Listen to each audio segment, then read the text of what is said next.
And we're live. Hello, world. Hello, world. Welcome back to Novi Presents, and I guess we're taking up the Novi After Dark slot with a game called Companion's Tale. I'm Nova. I'm going to be your host this evening, and with me tonight I have Izzie. Hey. And Joe and Gaylen. Hello. Hey. So, without further ado, let me just switch out to... Okay, so roll 20. Alright. We're just going to go over the introduction. Basically, what this is if anyone's played For the Queen before, it's very... we're coming up with the story of a hero. Like, we're developing the hero story as we play. So Companion's Tale is a story and map-making game. The players take on the roles of companions and tell the story of this hero. The hero is a cipher who is viewed through the opinionated lens of the companions that the players control. The hero has changed the world, or perhaps was a figure in a world that was already changing. Some details of the story will be missing, other details will be a conflict. The companion's tale might be the source of that conflict. Okay. How to play. Overall structure of the play. So in the prologue, the players draw on the map as they answer questions about the world. In the 3 acts of storytelling, the players take turns in 4 roles to tell the story of the hero. Each act has a historian phase, 4 story rounds, with 4 individual turns per round, and a biographer phase. The historian phase is before the story rounds, and it begins with an act. During each story round, the players take turns in each of the different roles. The biographer phase is at the end of the story rounds and closes out the act. Then the epilogue is where the players describe the last time their companions saw the hero. So that seems important, so I'm just going to pull that to the side for me. In the prologue, the world we inhabit. Players will build the world by answering questions about it. The starting person is a volunteer. On your turn, answer the first prologue question aloud, as if you were an inhabitant of this world. Then draw on the map, representing the answer, leaving space for additions and change during play. Continue clockwise with the next player, working your way sequentially down the question list. After you have answered the 4 questions, the prologue ends and Act 1 begins. So, we're going to go in the order of the Zoom that we have open. So I guess I'll try and go first, and then we'll go clockwise to Izzie, then Joe, then Gaylen. Is that okay? Yeah, that's good. Okay. Prologue questions.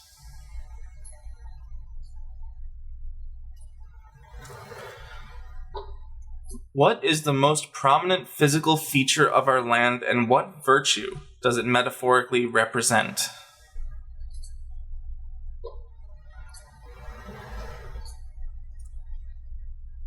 Let's see. The most prominent physical feature of the land would be... We all, collaboratively do that together, or we're not drawing cards yet, right? The starting person is a volunteer. On your turn, answer the first prologue question aloud, as if you're an inhabitant of the world. So I would ask the question and then answer it, I guess. Yes. And then draw on the map representing the answer, leaving space for additions and change during play. So the most prominent physical feature of our land, I'm going to say, is the ocean. And the virtue it metaphorically represents is bounty. So, the ocean is a bountiful resource, I guess.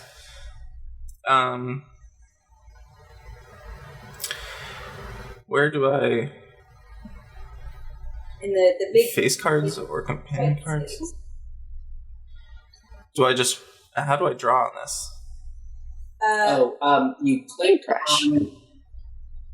I think you highlight over the cards on the right, and then when you highlight them, it says either... That's to draw a card, though. You need to draw on a map. I did a squiggle. I apologize. Then left side, there's the tools, yeah. Yeah, there's the tools. Okay. Then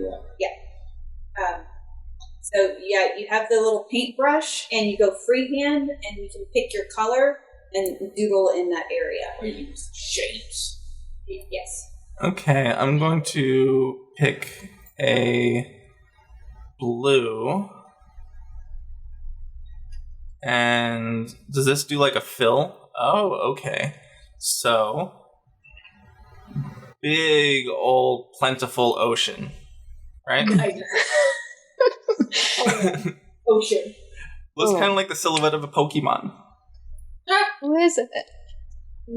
Nita Reno, the female. Oh, yeah. It does, yeah. Nidoran? I see it. That's Okay. the only one I have memorized in the equation. Pikachu, man. Come on, what's your problem? Pikachu's from the original show. That's the only one I know. From no, I only know original ones. The original series. That's all I got. Yeah, 151 for the win. Alright, so I believe let's take the next question over to Izzie, the spiritual beliefs. Where do I find the questions on my... Oh, you can go to journal at the top right, or it's on screen as well. Yeah. Prologue questions. Sweet. Prologue questions. Okay. One of these.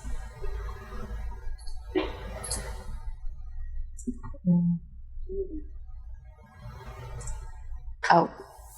Haha. Okay. Pardon me.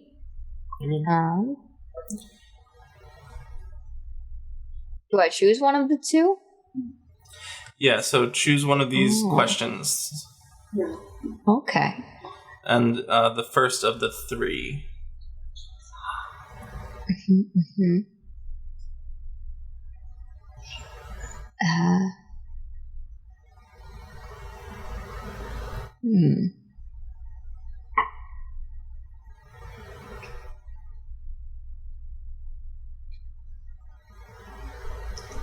All right, I'll do the first one. It says, our spiritual beliefs promise prosperity.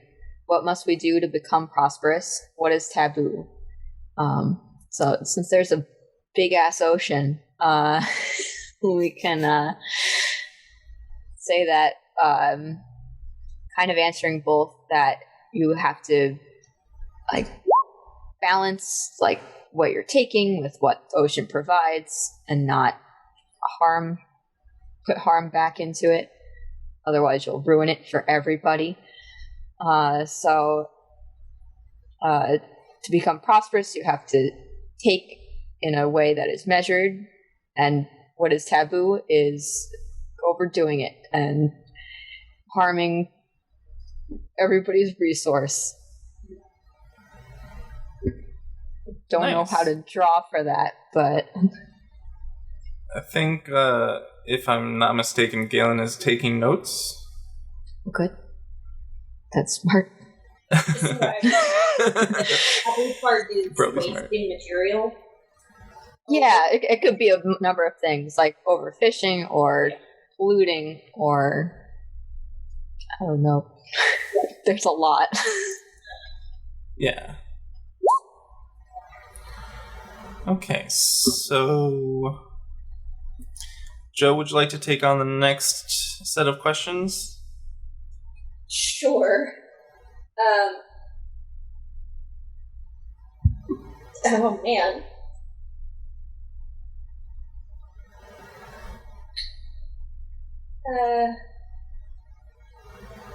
So my two questions are: death and taxes are the only constants in life. Who do we pay taxes to? Or name one group that is traditionally wealthy in our society. Name another who has supplanted them recently. So I'm going to say that there was a tentative aristocracy that was supplanted by nomads who came through and wanted to settle in the area and thus outed the aristocracy because they were wasteful of the materials that the workers would bring in from the ocean. Okay, very nice. Say that again. Nice. Oh, this is going to be a cumulative game. You got to remember. Okay. I'm making notes. So there was an aristocracy, but they were wasteful and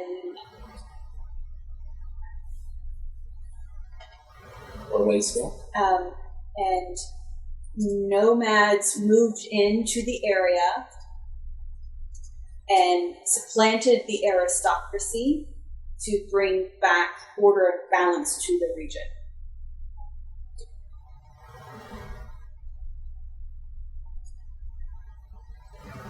Bring back what? Order and balance to the region. Okay.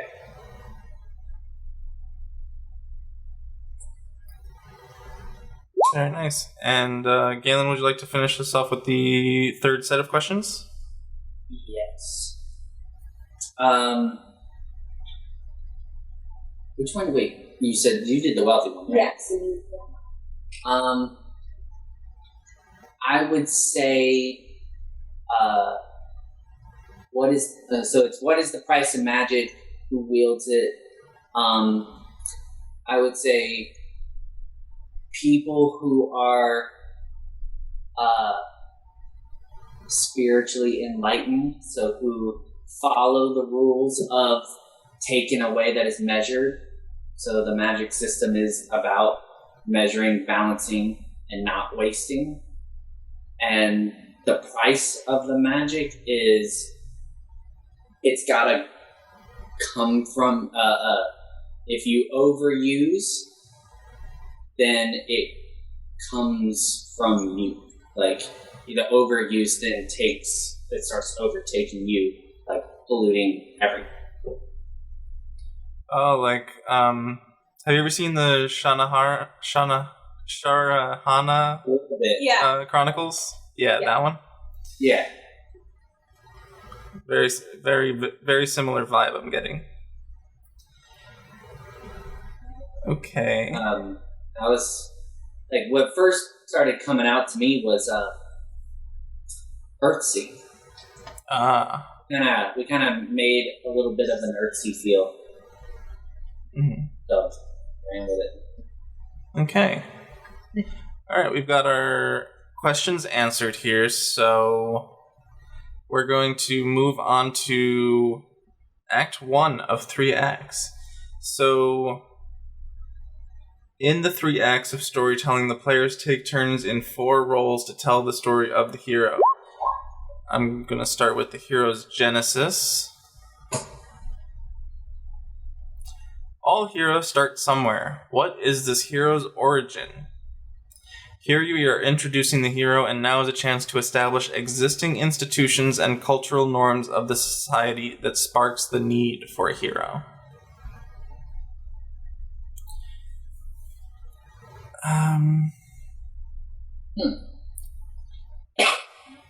Since I went first last time, Izzie, would you like to start us off in this turn order? There's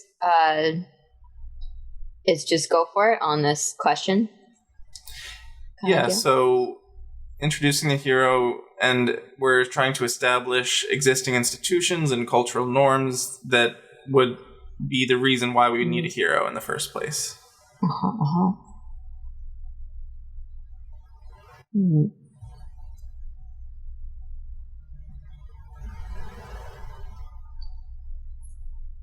kind of want to throw that aristocracy back into the fray here. Mm-hmm. Yeah, okay. So they don't get why they were ousted by these nomads, because they just are so full of it. So they're just trying to edge back in no matter what it costs, magic or environment wise. So someone's gotta help with that. And that's where the hero needs to help out.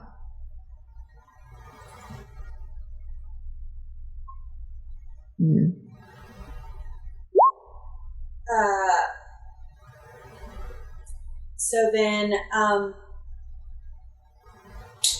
going off of what he was saying about the price paid for magic, the nomads came in with a better understanding of balance, and so they were able to tap into the natural magic of the region easier without damaging themselves or anything, thus a different type of power and magic. Whereas the aristocracy was overusing and theirs was coming from greed, so their magic is one of like destruction and rot and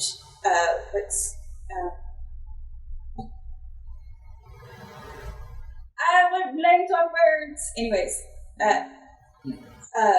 so then you have this push and pull of like nature magic versus necrotic magic. Entropy? Mm-hmm. Thank you. Yeah. Very nice. He can be good though. I know, and that's why the aristocracy understands how to. Which is why the hero is an is an aristocrat. I was gonna say it. Is an aristocrat. Ooh. A noble born. Because let's see, we're supposed to do chance to establish existing norms and stuff. Yeah, so the aristocracy is now a minority, and so is actually an underdog. He is he or she or they are chosen, and so they have a vision of why they're going to go. Well, I don't know. I think I'm jumping the gun. No, I think you're heading in the same direction. Okay. So the hero is chosen from the now minority base of aristocracy to do what? What are they then meant to do by being released from the aristocracy to go out and like? Are they like an assassin going to like cut through the nomads so the aristocracy can reclaim their rank, or are they going out to they could gain power from somewhere else to bring it back so there could be an uprising? Like, Nova, what do you think? So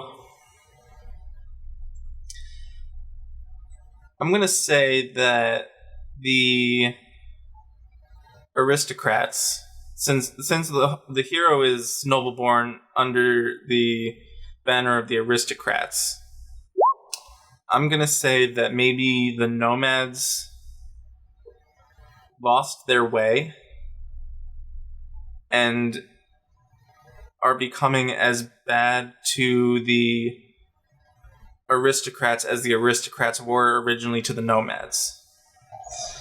So maybe the hero is trying to be able to bring the two groups together to meet on common ground.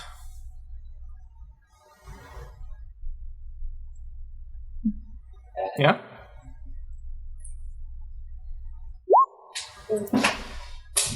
So let's be careful.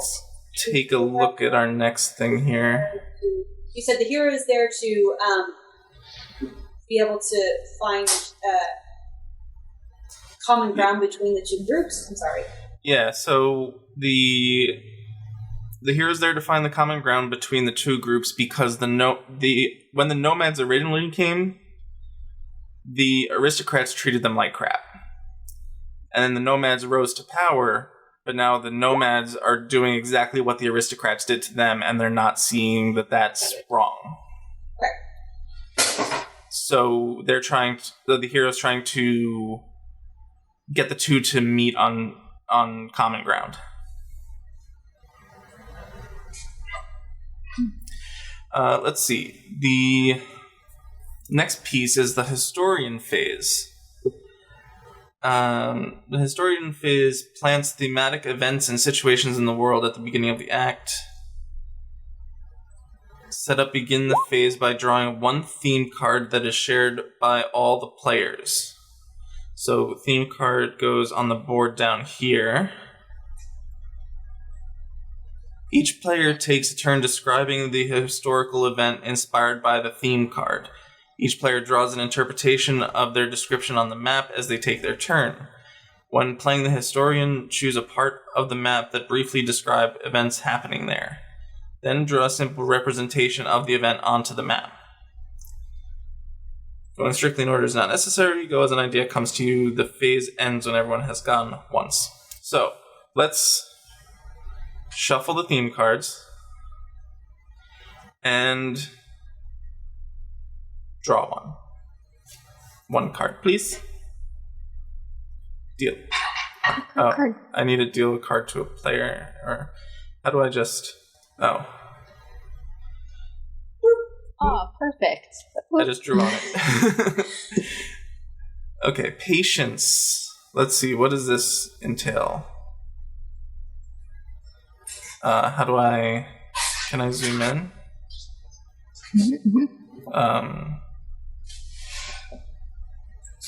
Flip card, edit, remove card, advanced. I'm just going to zoom in real quick to take a look. Once knowledge was revealed after a great wait.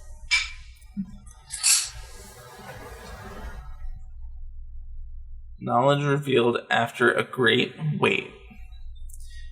Okay. So each player takes a turn describing the historical event inspired by this theme card. And then draw an interpretation of the description on the map as you take your turn. So, since we're scattering order, how about Joe and then clockwise? Okay.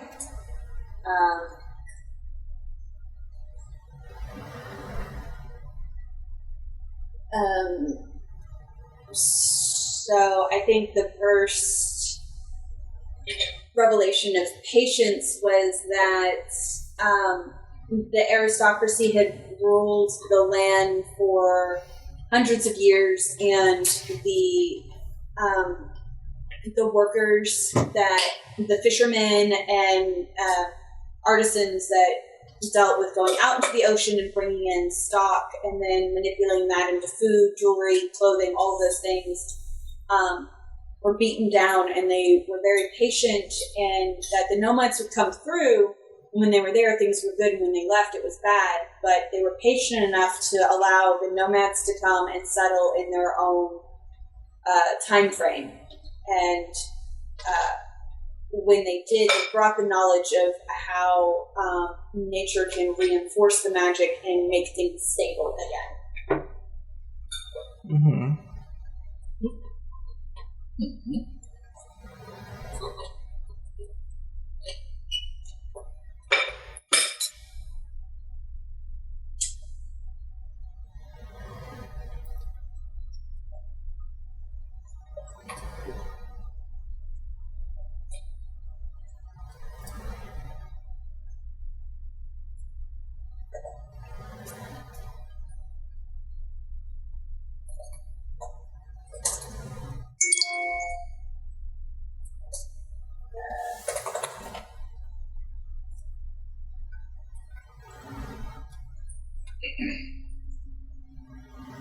And you're next.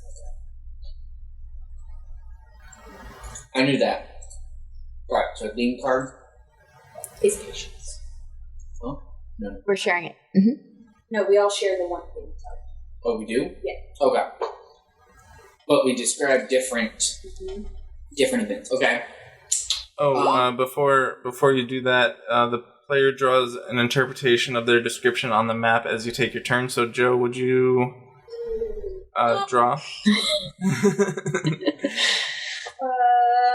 Perhaps where they settled, maybe? Yes.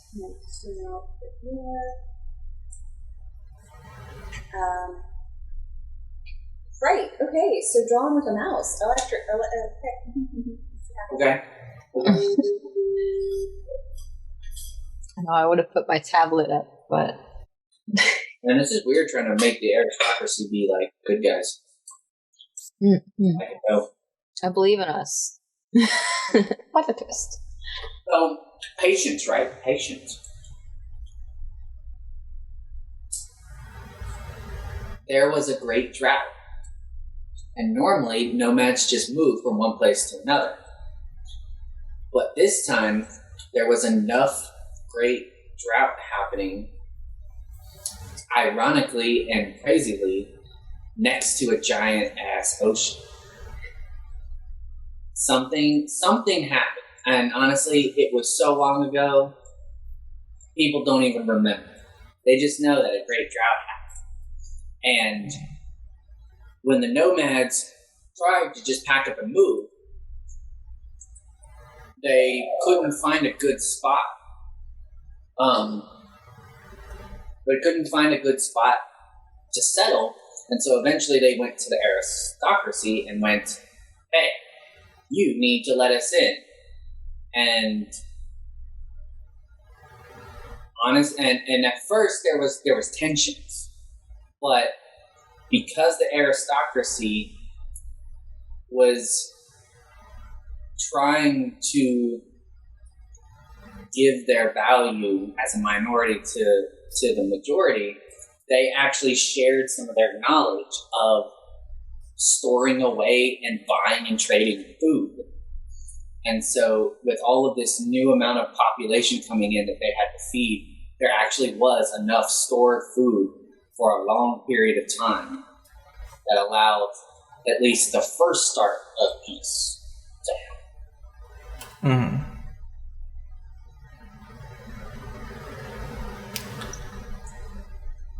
This is harder than you think. Okay.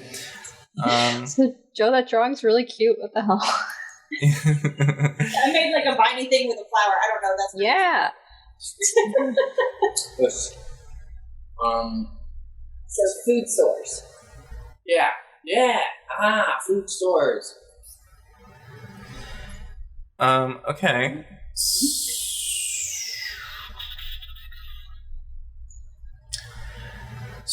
So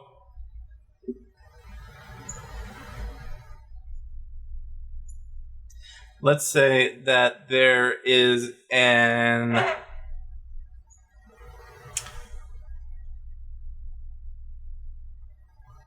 apex predator in the wilds, and the predators found the hideout of where the aristocracy settled after being kicked out, and then the aristocracy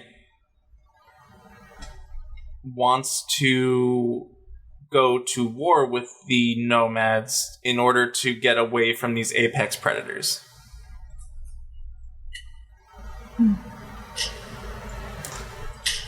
Hence, the hero has to try and mediate between the two.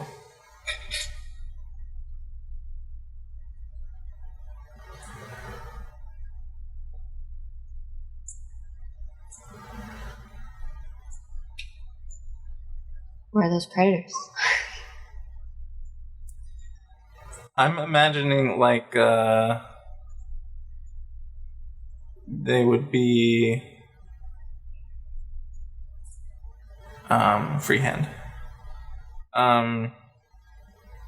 Joe, is this where the nomads settled? Yeah, the viney bit is Ranger. where the nomads are. Okay. Where do we want the aristocracy to be? Maybe up here. Here? Oh. Okay. The aristocracy will be this little area here. But the apex predators are... Well, let's make that red. The apex predators are over here, but they're migrating west with the season.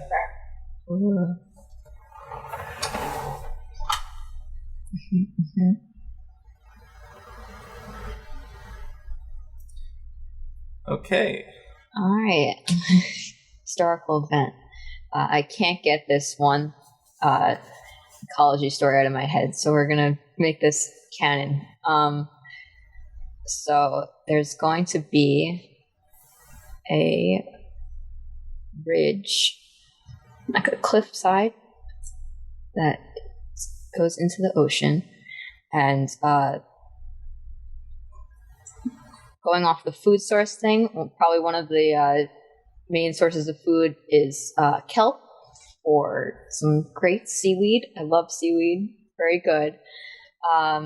So there's beautiful kelp forests off this cliff alcove. And the aristocracy really loved to hunt otters. And all of a sudden, the kelp forests were dying. And people were unsurprisingly unhappy. So they had to do something about that. And the nomads, while they were there, advised them to be patient and stop hunting those otters for a season. But they couldn't do it. So, but eventually, when the nomads did take over, another effect of that was that the otters came back and the kelp forests started to regrow. So this full historical thing, I'm going to try to draw a little otter. Oh. They're cute. They're going to hold the thing. I can't draw with a mouse.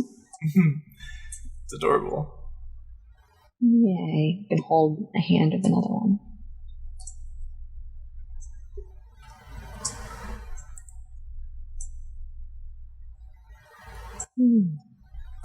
I love it.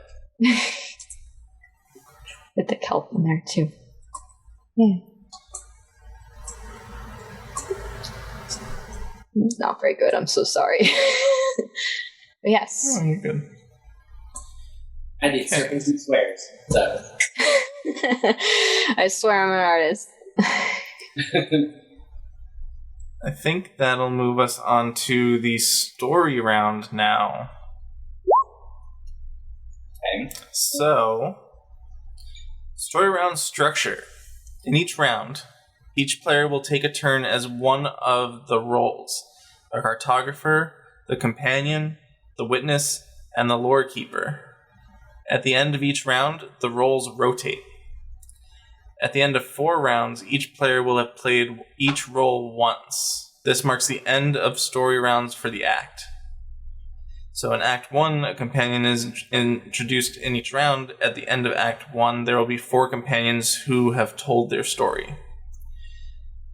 At the beginning of the story round, roles are distributed. The one player will volunteer to be cartographer, and from that person, the other 3 roles of companion, witness, and lore keeper are distributed clockwise. The roles will rotate clockwise for each subsequent story round until each player has occupied all 4 roles. In subsequent acts, keep this role order and rotation.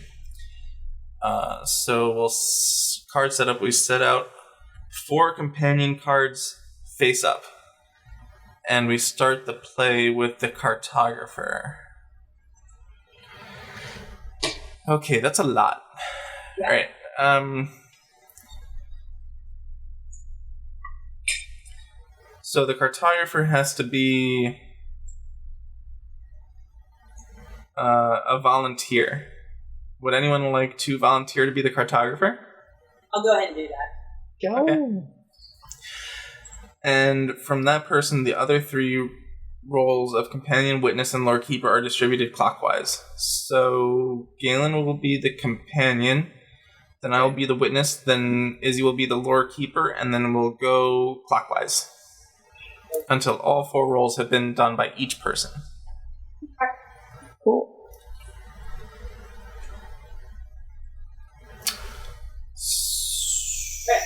I'll be doodling all over this map.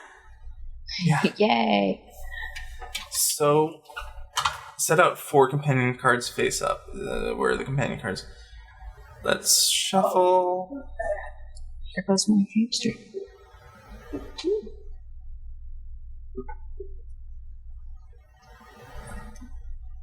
Whoops. Maps are a composite of navigation, history, political might, and persuasion. It's not if a map contains lies, but for whom.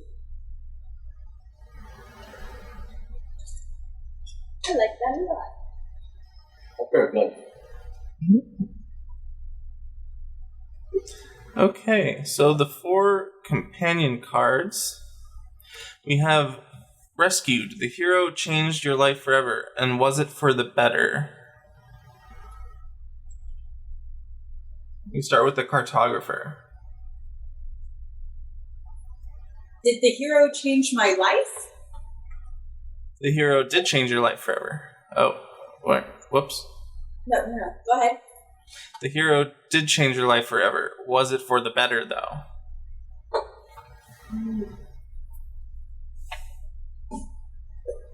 It was an adventure. I am a changed person.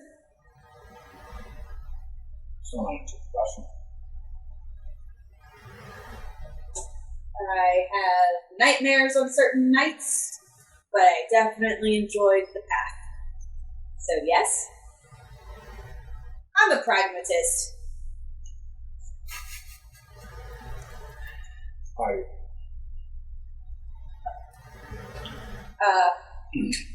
So, Barely a yes. Okay, so I'm supposed to draw 2 theme cards, pick 1 to define my story. Oh wait, did we do that? No. I think, let's see, we are on the story round in Act 1. So the roles are cartographer,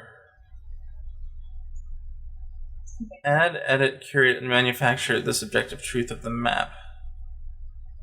I don't know if we're supposed to do that yet. I do that while everyone is talking. Mm-hmm. Yeah, we're all actively our thing. Oh, shit. Oh, cool. Cool. Has All stuff right. to do. I didn't read the others, so... Alright, so theme card. Draw 2 theme cards. Pick 1, define your story, and discard the other. So, draw 2. Wait, where did they go?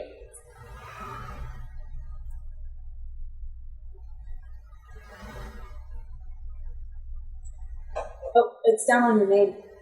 Is it? Ah! That's so cool. And whichever one you pick, you pull it out of there. I never messed with any of the cards things when I was doing this. Okay. So...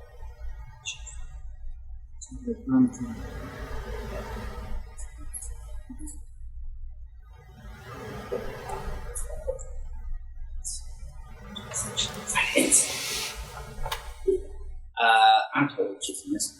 Alright, so where do I put this? I put this.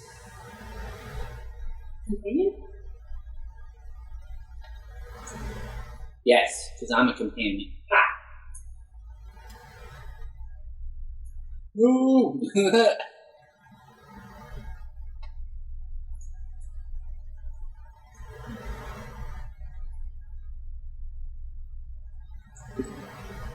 Alright, so I got renewal.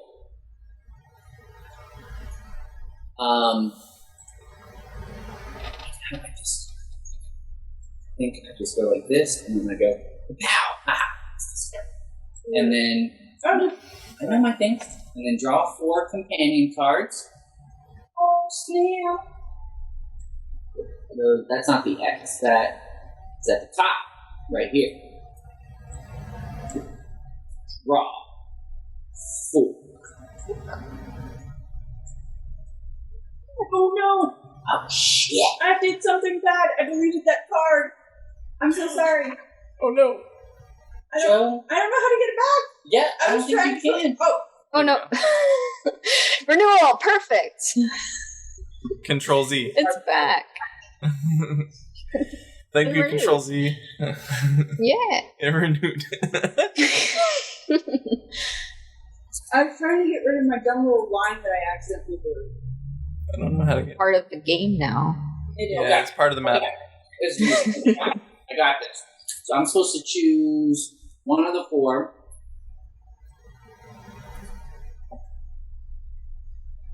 Bam. Okay. And then this is my archetype. You'll be referred to by that name. Randomly draw a face card. And with these three elements tell a story. I think it goes above. Yes, it does. You'll find out one day when you're drawing cards. Alright. So now, at the end of my turn... Oh, I tell a story. Okay. So, I am... Hold on, I'm bad at names on the spot. I am... Can. I am a nomad. I was from a good fishing family, but I fell into the water one day, into the ocean, and I almost thought I was going to die. But then I saw two glowing eyes, and a bubbly voice told me that one day my life would be important, and I would have to help someone who I hated. Naturally, I thought it was my sister. But until a large drought came, and me and my family had to move. But we moved to this small town, super small. It only had like one field.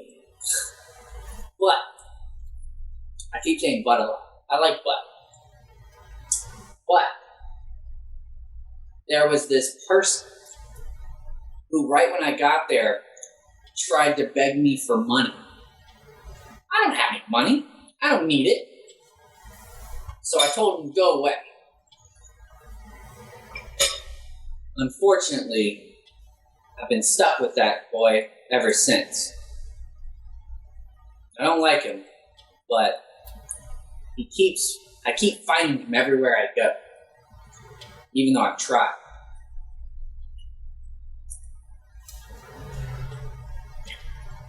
I think that's it. What I'm supposed to do. At the end of my turn, look out. Wait. Oh,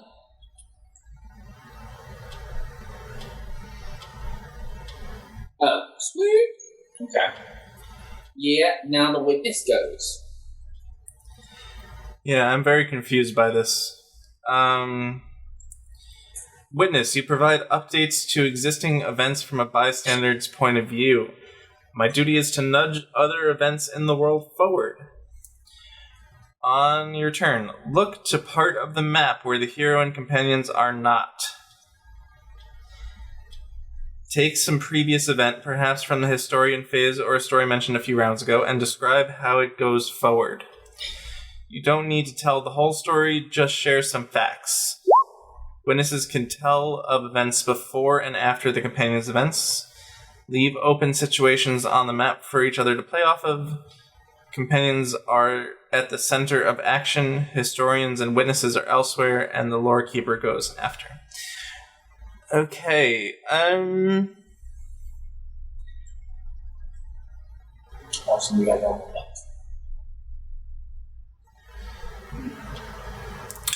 So I'm going to piggyback off of the seaweed and otter story. Okay. And say that the hero found a spell that would help restore the seaweed and otter population. Well, restore the seaweed, and then by that action would help restore the otter population. But that spell requires some sort of very dark magic.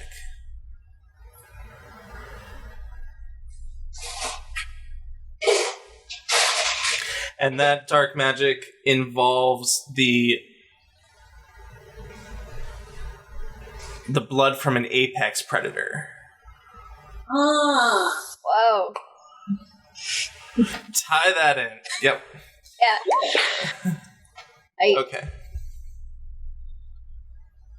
I think that's I think that's all I got. And then Lore Keeper. Lore Keeper, not the Lanamora kind. Weird librarian scientists. All right. I keep my finger on the pulse of society. I have to create culture as part of the world. So on my turn, I briefly describe a piece of lore that describes some of the culture of the realm. This is recorded/interpreted by the cartographer. And there's some examples of things it can be. And I read this, and I can't. The last one is games/sports, and I really just want there to be blitzball. I'm sorry, what was the hand? Yes. Sorry, Gaylen, what did you have? Oh no, I like weird sports and games. Yeah, let's do Like my favorite thing ever. It's an ocean map, and Oh my god, they yes. play blitzball, and Canon. it's canon. So I don't know if it has to be important. Maybe we'll have a culminating event with the hero, and they have to play blitzball. And they have to beat those Besaid Aurochs who are mean. Mm-hmm. Unless does he play on that team? It's been forever. But cartographer, where does blitzball take place? I have no idea what blitzball is, so... Oh no, okay. So in Final Fantasy X, it's a sport where it's very water-based, because it's like Sphera and there's a lot of water. So they play in like this like water arena, and it's like on a z-axis too, because it's in water. And they just have a ball, and there's two teams, and sport. It's great. It's a good aesthetic. I'm going to say this is the full... this whole area is roped off for blitzball league. Yay. There's like buoy system to demarcate different practice area versus play areas, and then when the professional league kicks in, this whole space becomes one giant stomping ground. Sweet. Most awesome. I did my job. Okay, so the rolls switch up clockwise. So now Gaylen is the cartographer? I am the photographer now. Okay, yeah. Yeah. Yes, I remember. That makes Nova the companion. Mm-hmm. I'm the witness, and you're the lore keeper? Yes. Cool. Blitzball. Final Fantasy X, right? Yeah. That was a childhood memory of watching my older cousin play the game, and I only remember that part, and it stuck with me forever, and I couldn't remember what in the hell that was called. I knew. Final Fantasy X was an amazing game. So good. So wait, it was clockwise. Wait, I'm the photographer? Yeah. Yeah. Okay. I thought it was the one. It's the goers. Okay. I'm down with being a cartographer. Okay, I'm good. I gotta be it at some point. Yeah. I go first, right? Okay. So we'll go over the map, pointing out some recent relevant. You gotta take the notes now. Shit. Oh, you take all the food. Yes. It's in front of me. I didn't read the cartographer's piece because that wasn't my job. Make adjustments to the map as I see fit, cool. And after the companion begins their turn, after this, you begin. But the cartographer continues to play for the rest of the round. So I begin by looking over the map, making adjustments to the map. Mm-hmm. Okay. So the white part was the That's the ball. Let's ball. See, don't you see the ball? I do. See the ball. It worked very, very, very and well. the orange dot right there is the farm that the baby was operating at the child. But it's just like, you're annoying. I have to save you. Okay. So,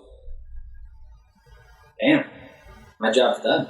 Because I gotta wait for you guys to say things. I feel like they just summarized everything. Yeah. Okay. Teamwork. It's a collaborative game. Yeah. Well, we'll also need. Oh, I can add things, random things, right? Mm-hmm. Okay.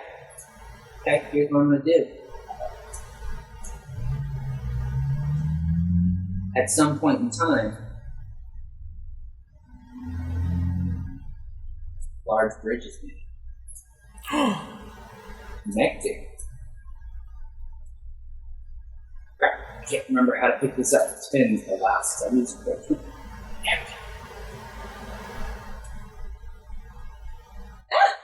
Oh, no, that's a purpose. What's up? That's a serious bridge. Lake Pontchartrain, baby. That's where I'm from. Biggest bridge ever. That's useless and boring. Is it still the biggest bridge in the longest bridge? No, it's. I'm making all that up. It's boring. It's creepy. Hell to go across. Creepy to go across it. Really? Especially when you have a fear of bridges. Alright, so at some point a bridge is made. That's what I'm going to add on my turn. And now I will listen to all of you. Okay, so that makes me the companion. Yes. I'm going to, what is it, deal 2 cards to myself and then pick one? If I remember Gaylen's turn? Okay. Deal 2. Oh. How do I... Oh, there we go. Deal...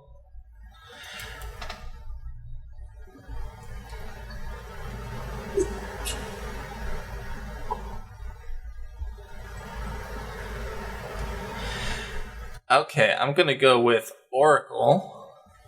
You see more than most. What do you foretell? And I think it's a face card next, right? Uh-huh.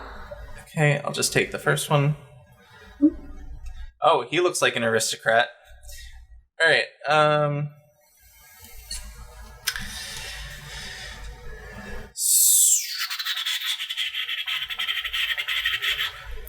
okay, so there's a highborn aristocrat who... Cards or entwined? What is it? No. The theme? That's the thing. Oracle is the theme for this one. There was a third thing that like you picked 4 or something. That's what he did. That's what they did. It's your job. Yeah, I know. Cartographer. We can roll with it. All right. So the a highborn noble was plagued by nightmares, and these nightmares coalesced into hallucinations and visions of bloodshed and destruction, and it made everyone around him think that he had gone absolutely mad. So they locked him up in an sanatorium And then the apex predator started attacking. That's what he foretold. That's all I got. I like it.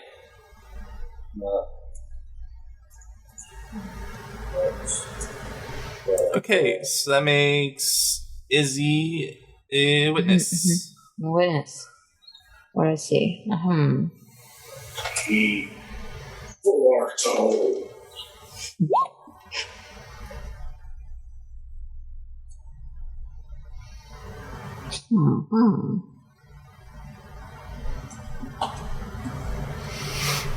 Oh, and then Lord. No, wait. Who's next? Witness. And Joel will be the lucky. Witness. Let me see.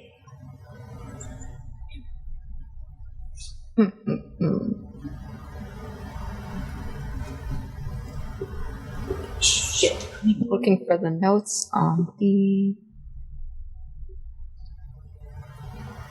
Oh, that was the right off of the story. Got it.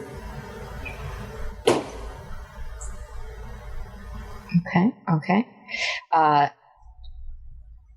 So, I would say that I have seen some taking from this food storage story, and so there was a mysterious carriage that took something across this new bridge, and nobody knows what it was.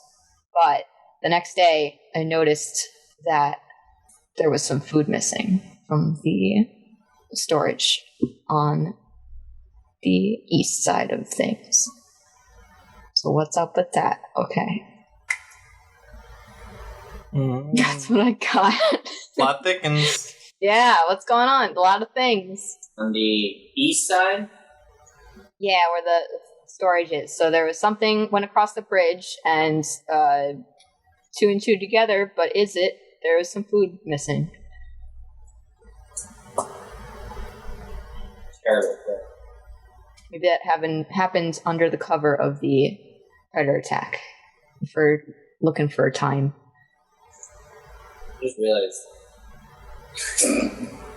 he made a bridge in an ocean. Yes. It's look. There's blitzball. There's technology. I'm thankful that you guys rolled with that. Because I mean, I would have felt can you silly. imagine how big that, like the blitzball area is? If that's like a whole section of an ocean, nah, this is like we're calling it an ocean. Because for them it is, but it's like Great Lake. So, okay. Because I got to, there was food missing on the east side of the, and I was like, oh shit, no shit. Maybe they just call it an ocean because it's saltwater instead of like a freshwater lake. Oh. Yeah.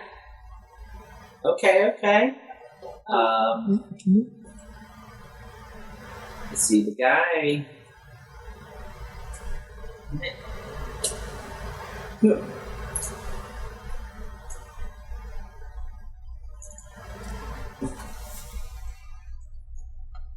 Suck. Select all of them. No, because then you'll delete a whole bunch of things. Trust me. I know it. I remember enough about Roll20 when I was doing the games with the kids that you can royally screw up some stuff.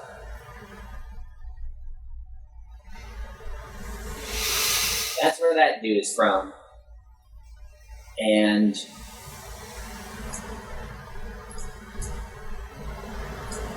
this is the key.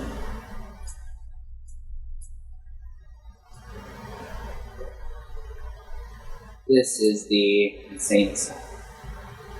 Okay. Sanatorium. Thank you.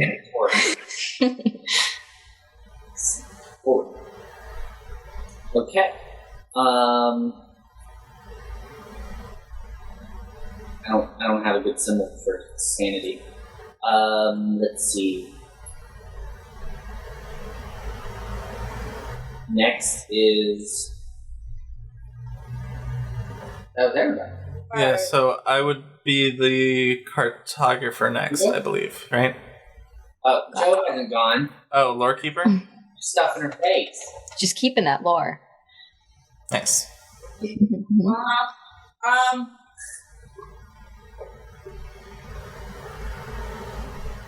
Sushi is invented.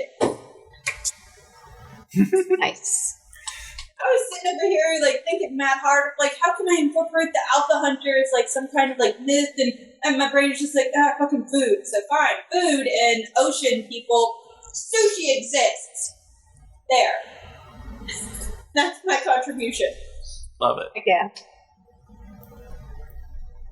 Who invented it? I ask questions. Yes. Her name was Yuki, and she realized that some of the preserved fish didn't get enough salt on it. However, when put over a warm bed of rice and bite-sized nibbles, it was perfect for eating on the go and good energy and carbs and everything to keep you going and keep you warm through the winter. I love it. Nice. You drawing Monkey? I'm drawing whatever I can do with free hands, and circles don't work. Every time I make a circle, it's a damn green circle. So I'm doing my best. I love it. Oh wait, do they use chopsticks? Yes. Awesome.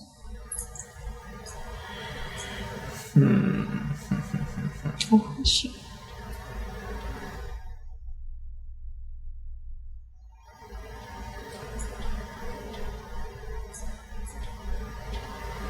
There we go. That's the town that does that. Especially Love it. down there. It's southern fishing. Okay, now we can round robin. That means I'm whatever Izzie was. Fuck, I am so sorry. Okay. I was doing that earlier today when playing with Lizzie. I kept calling her Izzie. Yep. Anyways, so Izzie was the witness. I'm witness. You're lore. Yeah. I'm cartographer, and Izzie will be companion. That's the companion. What am I? What I just was, lore-keeper. Okay. Cartographer. Lord Keeper. Sushi. They made sushi.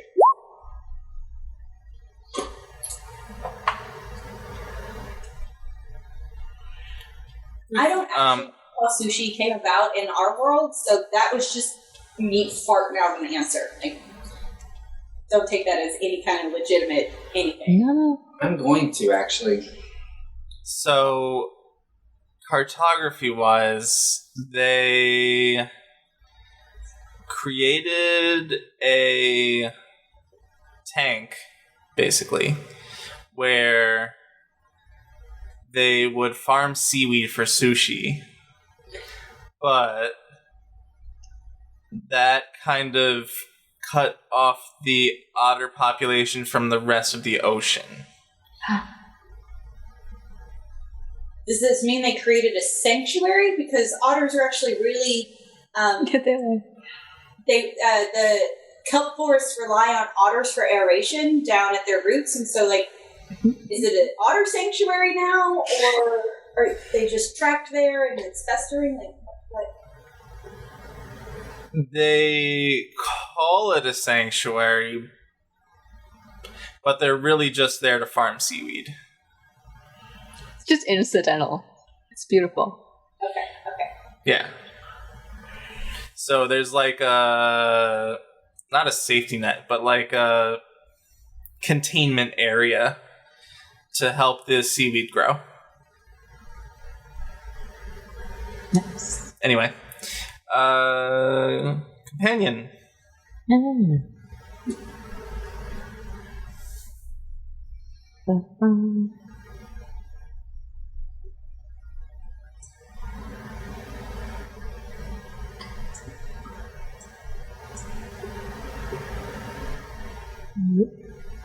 Name this time. It's me. You did it again. It's companion this time. I need the theme card. Draw 2. Sorry, I'm figuring this out. Where'd they go? They're on your name. They're above your. So, Oh. yeah, roll 20. So you click on that Right. card, and then it pops up. Oh. Oh, I see. Ooh. Urgency or conquest? Ooh. I think conquest fits well. Ooh.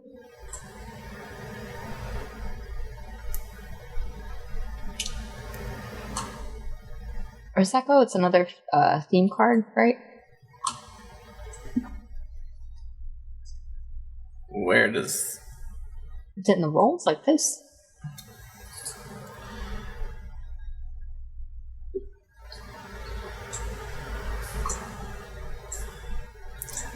I mean, I just picked a companion card and a face card. But. Okay. I don't know, Probably should have picked a theme card, I guess.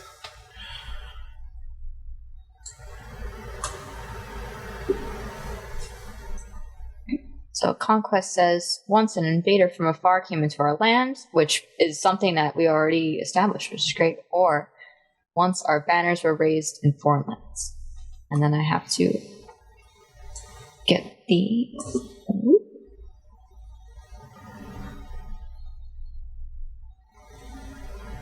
companion card. Draw 4, pick 1. And then random face card.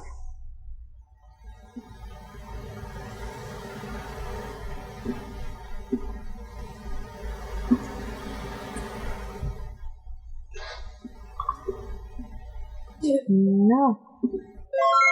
This is the navigating menus section of this. Okay, I get to choose one of these.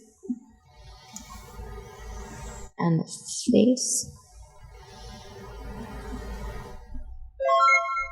Did the face card go somewhere else? The face... No, the face card is... Yes, it went in another pile next to your... under your name. So above your name, there's the other one. Oh.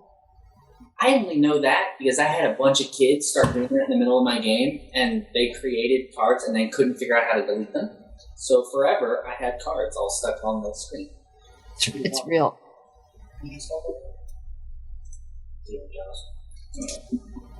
There it is. Okay.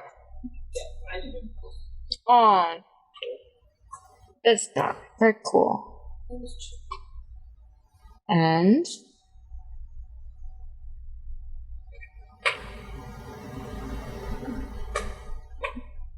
I'm gonna go with rival because that's fun. Okay, we did it.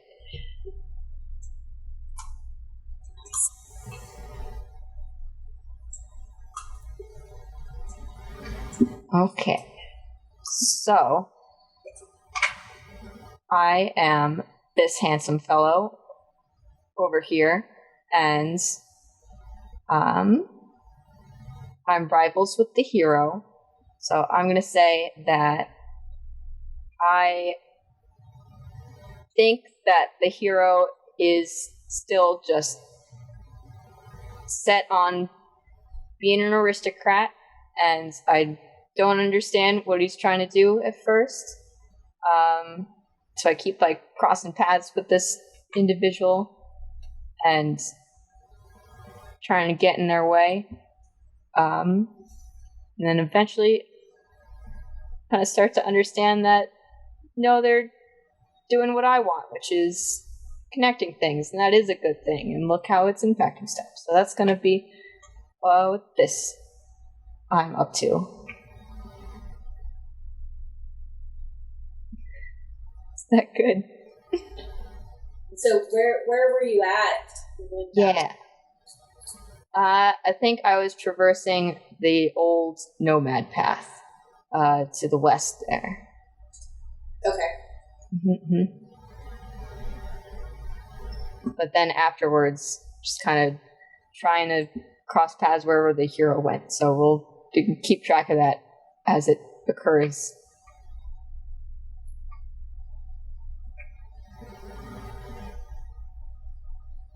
So that Nice. now it's down to me as the witness. Mm-hmm.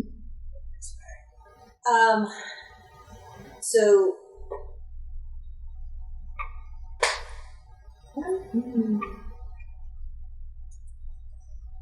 the witness saw one of the no. The witness saw the aftermath of one of the Apex Hunters' raids on the aristocracy's new settlement.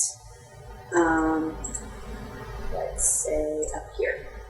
They were on a hunting trail off in the forest in this direction, and they saw when the Apex Hunters went in and attacked, they were imbued with magic and were almost feral and glowing and all of that. And whenever they saw them heading back into the deep forest to their den, all the magic had come off of them and they were drained away. Almost as if the magic that the aristocracy used actually helped them get rid of their rage. I'm not writing things down. I'm making my parable. You're just clicky-clacking away. Okay. And I drew on the map instead of the cartographer, sorry.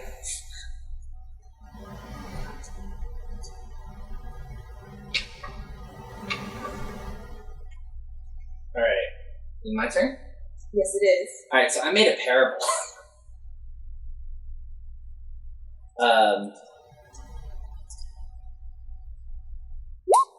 So, the parable is a chef tries to find the best salmon for his sushi. So he goes to the market, and as he's looking for the best fish, he can't find it. He searches every single vendor and just can't find the perfect one. So he says, fine, no salmon for today. While he makes that decision, a nomad passes by and says, well, it's because you were trying to find a dead fish. You should just talk to the salmon, and then you would find the perfect fish. And so he brings him to the ocean and says, see, just talk to them. The chef tries and tries, but he just can't speak the language. And the nomad ends up finding one salmon really fast. But now they're in a dilemma. The nomad doesn't want to kill the salmon because now he knows his name.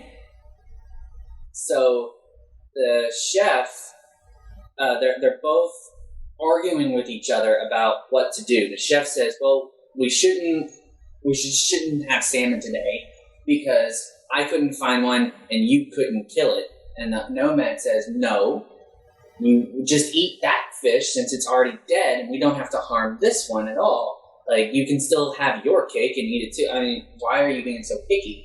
This has a name. And he's like, this wasn't a good fish. So they're arguing about quality over quantity, over life, over death, for this and that. And finally, they just decide, let's settle this. And they ask a passing by child, what would you do? Would you abandon the fish or cook it anyway? And the child responds, I don't like fish. And uses his magic to turn the salmon into a pie, takes it, and walks away. And the lesson being, don't ask a child stupid questions. The aristocracy and the nomads are screwing things up. So why not just go ahead and ask the next generation what they want to deal with, since the aristocracy and the nomads, are older. I love it. And the next generation inherits the future. Mm-hmm. Nice. They make that pie. That's why I was clicky-clacky, because I didn't hear a single thing. I just started writing. Aww. Okay, cool. Well, that was a hopeful little parable. They're normally very, gut-wrenching. Okay. Is the salmon okay? Huh? The salmon. Salmon is now a pie. Yeah, exactly. I've considered. Was it a meat pie? Was it a cobbler? Like fruit? What? I was thinking Mixed berry? cobbler. Like he made it into a dessert. Okay. Like you want dinner. What does the child want? Child wants something else. Yeah. So, It's a metaphor for time, too. yeah. It's at the end. This is great. There's multiple layers. Yeah. Oh, yeah. Not an onion. Well, I get it. Brown and sprout little white hairs. Shrek, man, Shrek. Come on. It's layers. Layers. There's lots of layers. Layers like an Shrek's onion. up here on like. He's like an onion. Yeah. Like an onion. Yeah. Layers. You smell it. You sprout little white hairs. No, layers. There's layers to an onion. Now that we have gone through that meta joke, where are we at? Last roll of everybody. Mm-hmm. That was the Lord Yeah. number. Yeah. So, Well, companion. Mm-hmm. I'm the cartographer. Yeah, I haven't been Yeah. with yet. Nova is lore keeper yeah. and Mm-hmm. Do not know. cartographer. Yeah. Neat. Yeah, I'm gonna add a little scroll next to Sushi. the sushi to make it Comparable. Perfect. Beautiful. so hey, it's sideways, but that's okay. Oh, I took it as if you were doing vertical. Oh shit! I did that on purpose. Okay. Okay, so lore stuff.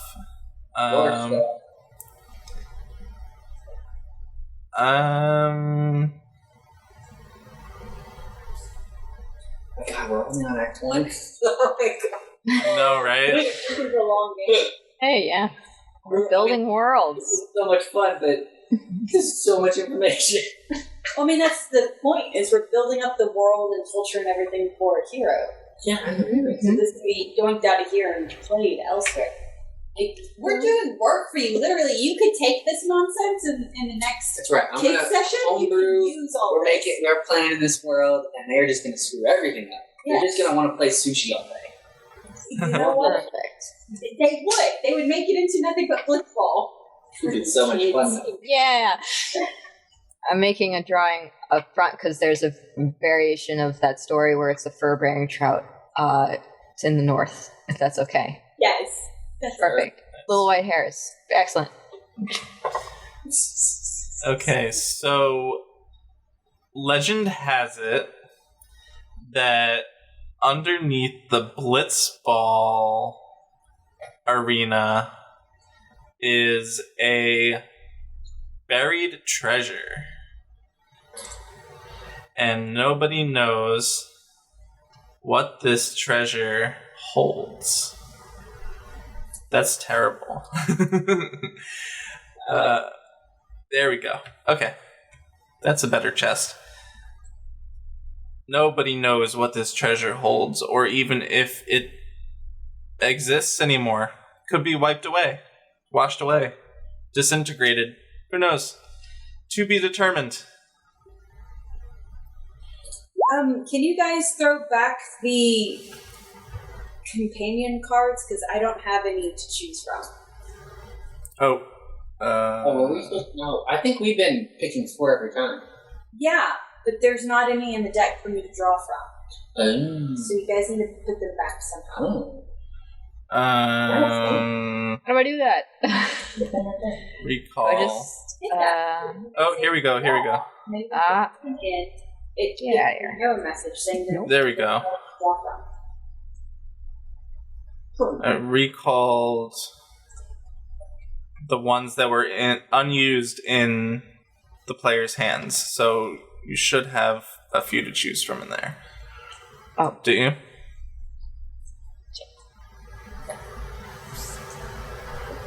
Trying to draw from a deck with no more cards. Shuffle? Okay. I'm Try gonna now. change. I'm trying to get rid of them. There we go. Okay.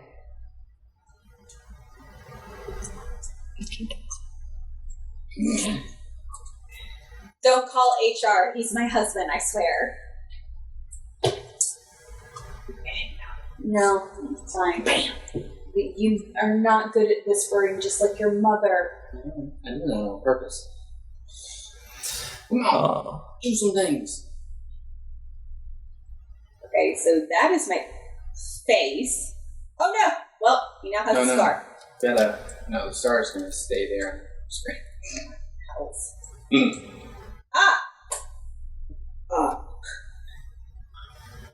Okay, so then I decide. Okay.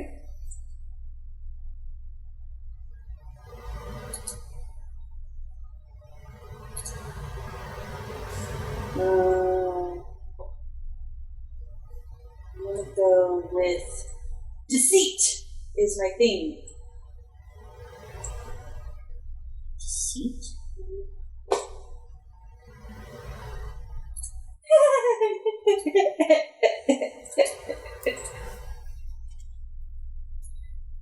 Oh, that's terrifying.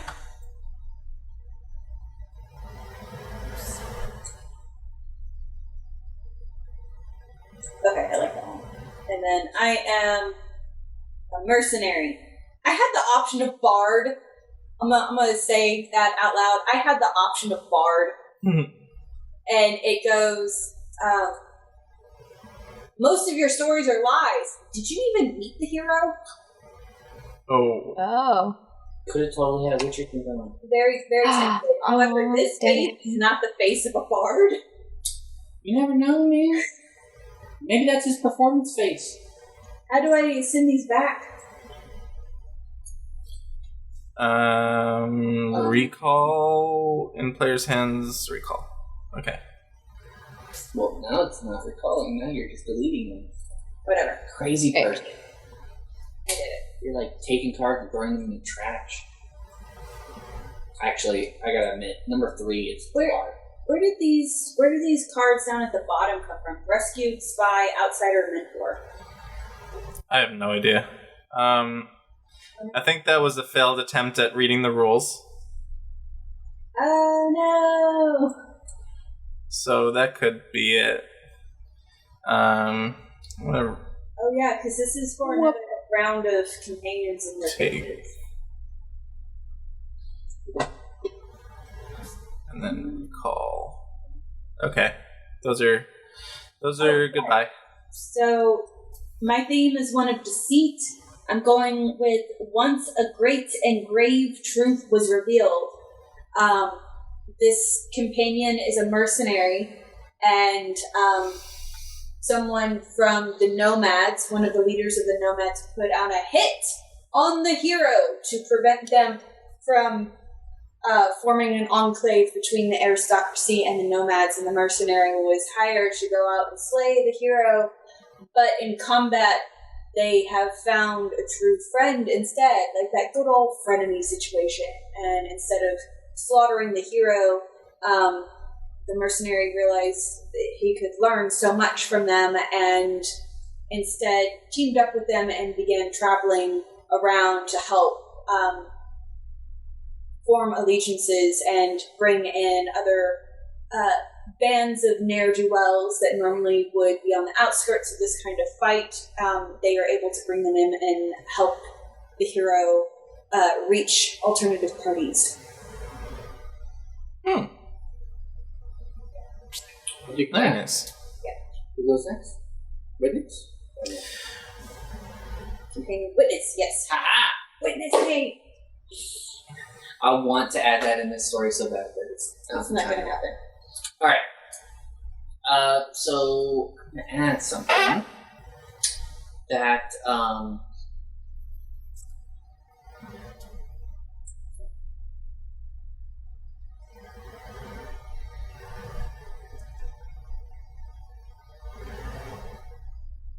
so the apex predators are coming in from the east this way. I'm going to say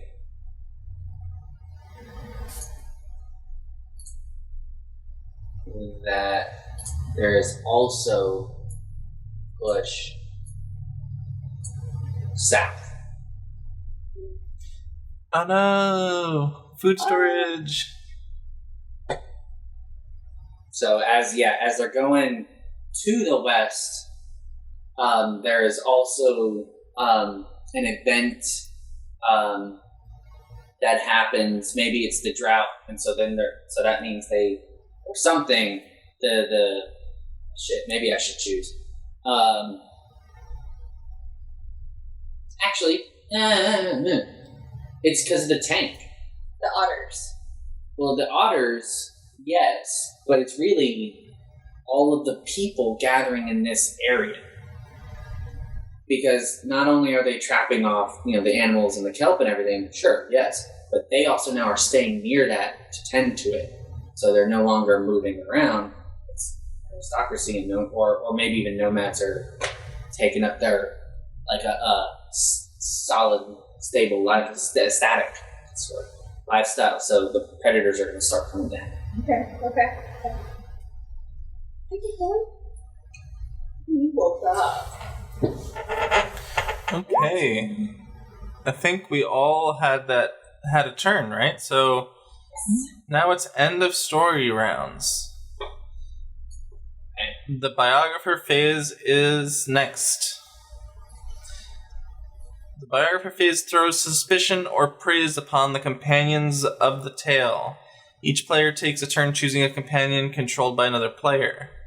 When playing, the biographer describes something unfortunate, amusing, or scandalous about the other player's companions.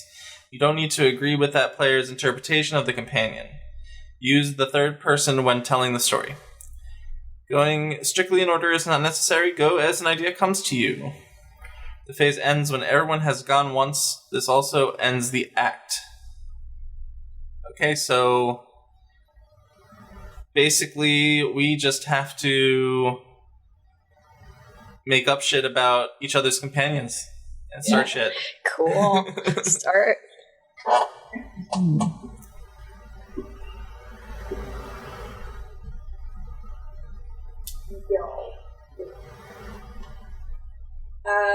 Well, I'm going to go with that entwined one at the beginning. They were very annoyed by this child that kept following them around, and it ended up being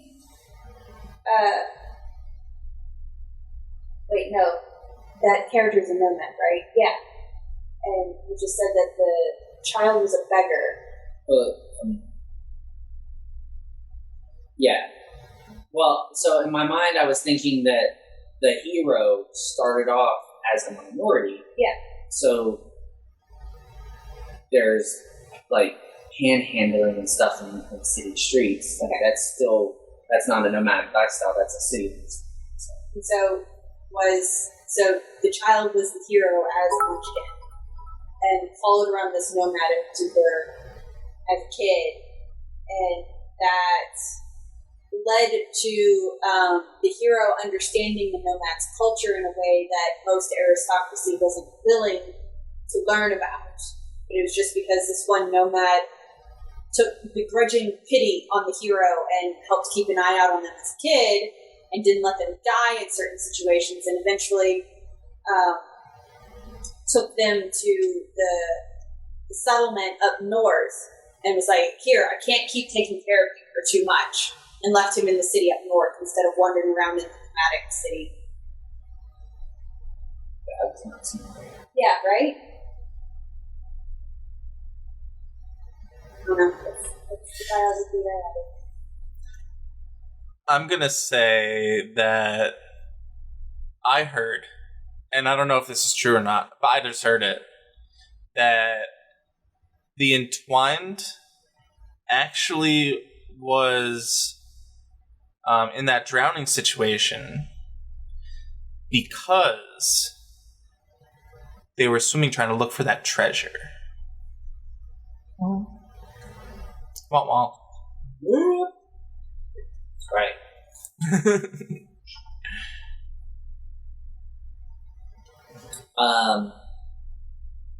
Later on, I heard that the hero actually worked together with this weird mercenary to break out the oracle. That's yours. Fine.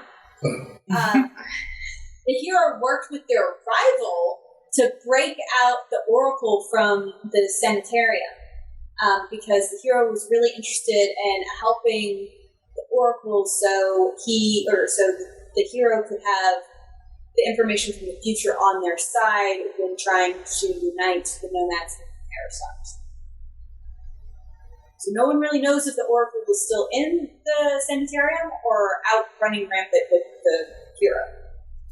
But I did hear that the mercenary was paid specifically by the nomads to take out the oracle.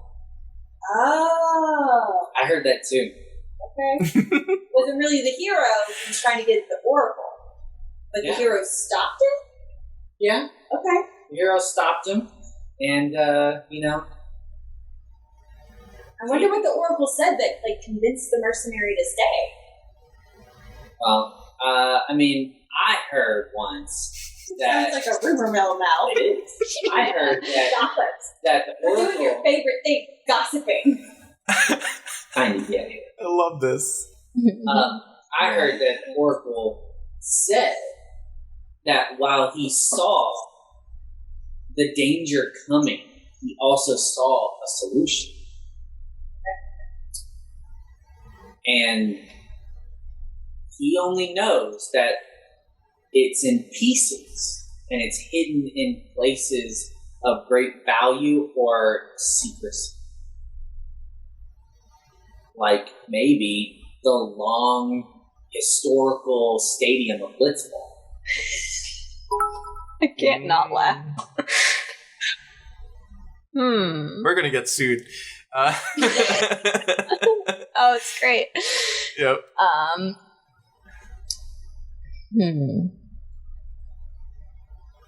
All right. I heard that the Oracle, for every accurate prediction, has one that's very unfortunately inaccurate, which makes it very difficult to parse what's up.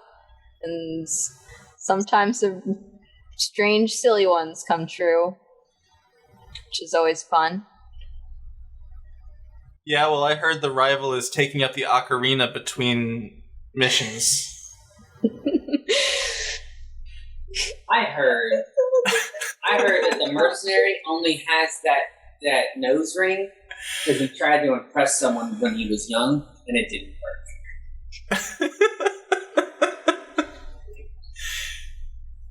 But he kept it in. Turns out that person actually went with the hero instead. Oh, wow. Okay. Anybody else got any more hot goss? Yeah. Hot goss. I heard that. Do we have a gender on the Entwined? I don't want to be rude. I did not say. So Okay. I hear that they kind of say that they'll deny being the party surrogate parent, but they really kind of like it. Oh my god, like that chick from Goonies. Of all the references. Well, it's literally the line. I'm like, I'm babysitting. I'm not even getting paid. Oh, perfect. I'm sorry. I like that. I don't know what to add. I mean, technically, they've fulfilled all the Oh, yeah, we requirements have. for Biographer. We did it. We said multiple things together. We just kind of spilled all the tea all over the place. Yeah. So I think it's time for the hero's rise. Let's see what this says. It says loading. Oh, no. Oh, What? Does it really? no. Yeah. It just says loading. We can guess. Oh no, and so does the The next one. Oh no! Oh no. Or just freehand it. My internet is fine though. Yeah, the rest of them say that for me. I don't think it's internet because it's I think all it's of the us. game. Mm-hmm. Oh no. Wait, connection to your server interrupted. Anything you do? Oh, it's roll 20. Okay. Oh, Well- shit, yeah. Oh, I think because we all keep clicking things. Oh, Oh, okay. yeah. I got the thing too. Honestly, I don't know. No, I think that it took a second for whatever this is to roll through all of our games. Okay. Downtime of 2 minutes. Oh, did it kick you off? No, it's giving me estimates on the service interruption. It's saying you may want to check the status site for more info. Yeah. Huh. So hopefully it'll start Anyway. in a couple minutes. Oh. Well, she has such a fluffy tail that she picks up stuff off the floor. Is she supposed to be like silver white? What do you mean? Are you talking about like the underside of the tail? Yes. I think it's something like what goes on with Diego, that his fur changes colors. A little bit like.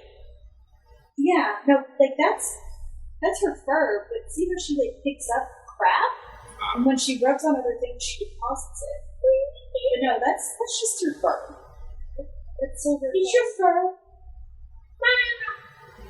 We torture you. But loving them. Aw, kitty intermission. Cute. Macy's sleeping. Or is she? Yep, it wouldn't be a Novi stream without technical difficulties. Yep. It's not even our fault.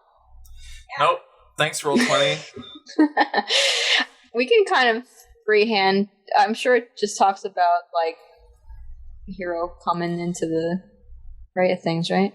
I would love to freehand this. Okay, Yeah, so... let's just do it. Okay, how about this? Mm-hmm. So, Act 2, the heroes rise. Let's let Izzie take that. Then Act 3, the heroes apex. Let's let Joe take that. And then the epilogue, let's get closed out by Gaylen. Okay. How's that sound to everyone? I didn't hear. I'm sorry. So, the heroes rise, Act 2. Let's let Izzie take that, and then you take the hero's apex, and then we'll close out with Gaylen's epilogue. Okay, I get it. Gotta get ready. So we'll freehand this. Okay, can we help each other? Sure, yeah, Yeah, absolutely. we can interject. Okay. So the heroes rise. Heroes rise. That was not a good choice. I mean, I don't get me wrong. I thought it was a good idea too. But yeah, I tried reloading the page. he does not No. in the game anymore. Well, I can No. Mm-hmm. see. Okay, well, so Let's see. heroes rise. Yeah, Loading. this is Izzie. Yes. I'm loading. So the conflict that the heroes was sent Yes. was to bring the two together. Yeah. And so There's we've established a whole bunch of history, and we've established a whole bunch of problems. So And how did he go from the vagabond street rat to the hero of this tale? Oh shit, it's Vic! Whoa, okay.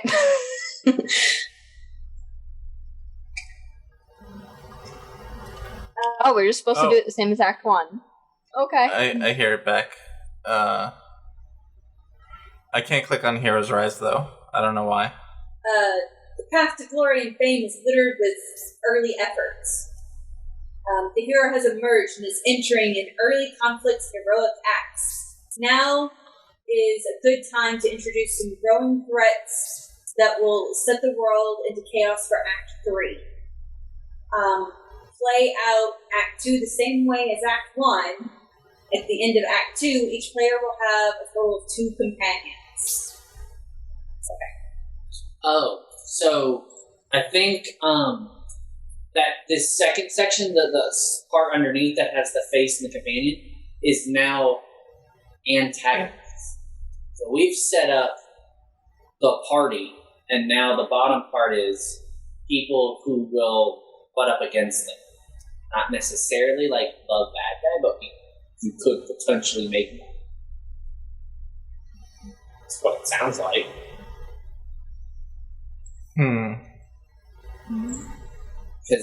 Because it specifically says play out Act 2 the same way as Act 1. So that makes it feel like essentially the exact same cartographer, companion, witness, storekeeper. Okay. But if we want to not have to go through like the whole thing, we could each.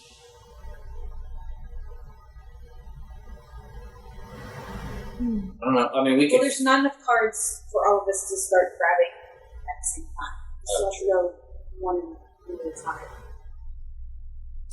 Okay, so we'll do 1 card draws for companions and 1 card draw for face each. Okay. We'll start with Gaylen on the opposite of the Entwined, myself with the opposite of Oracle, Izzie with the opposite of Rival, and Joe with the opposite of Mercenary. Yes. So we'll go in that order, and then these will be the antagonists to the hero's story. Okay.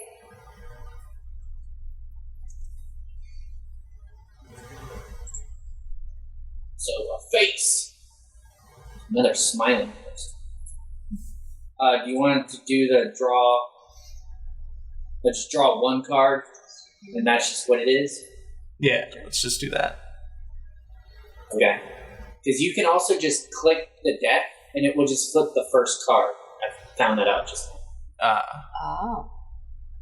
And so then you can drag it as a picture over. Yeah. Mm-hmm.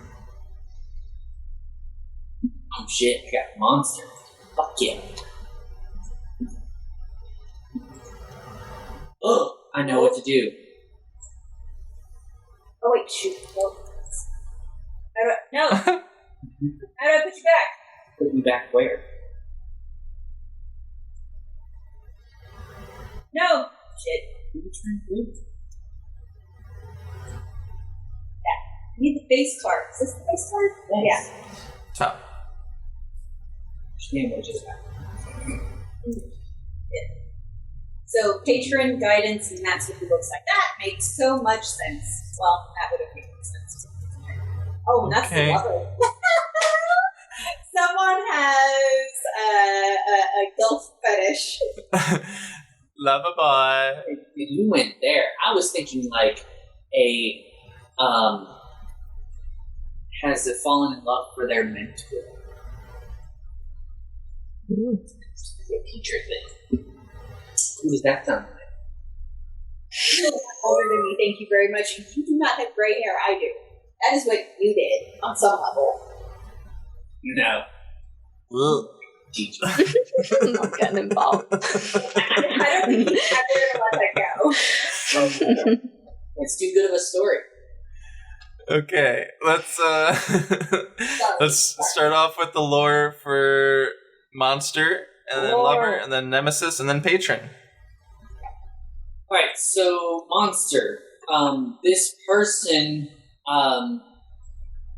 was once a nomad, but now actually got caught by the apex predators, and in order to defend herself, used magic to the point where it was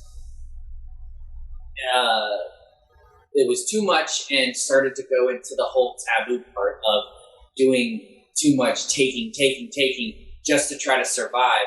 So the only thing that was left after the magic sucked out all of her pieces was kind of the spirits and souls of all of the predators, her her village, and one of the apex predators' spirits went into her, and now they are bonded. And so this is the first occurrence of the predator and humanity hybrid. Okay. Oh. That's good. Let's see. Loverboy. Let's say that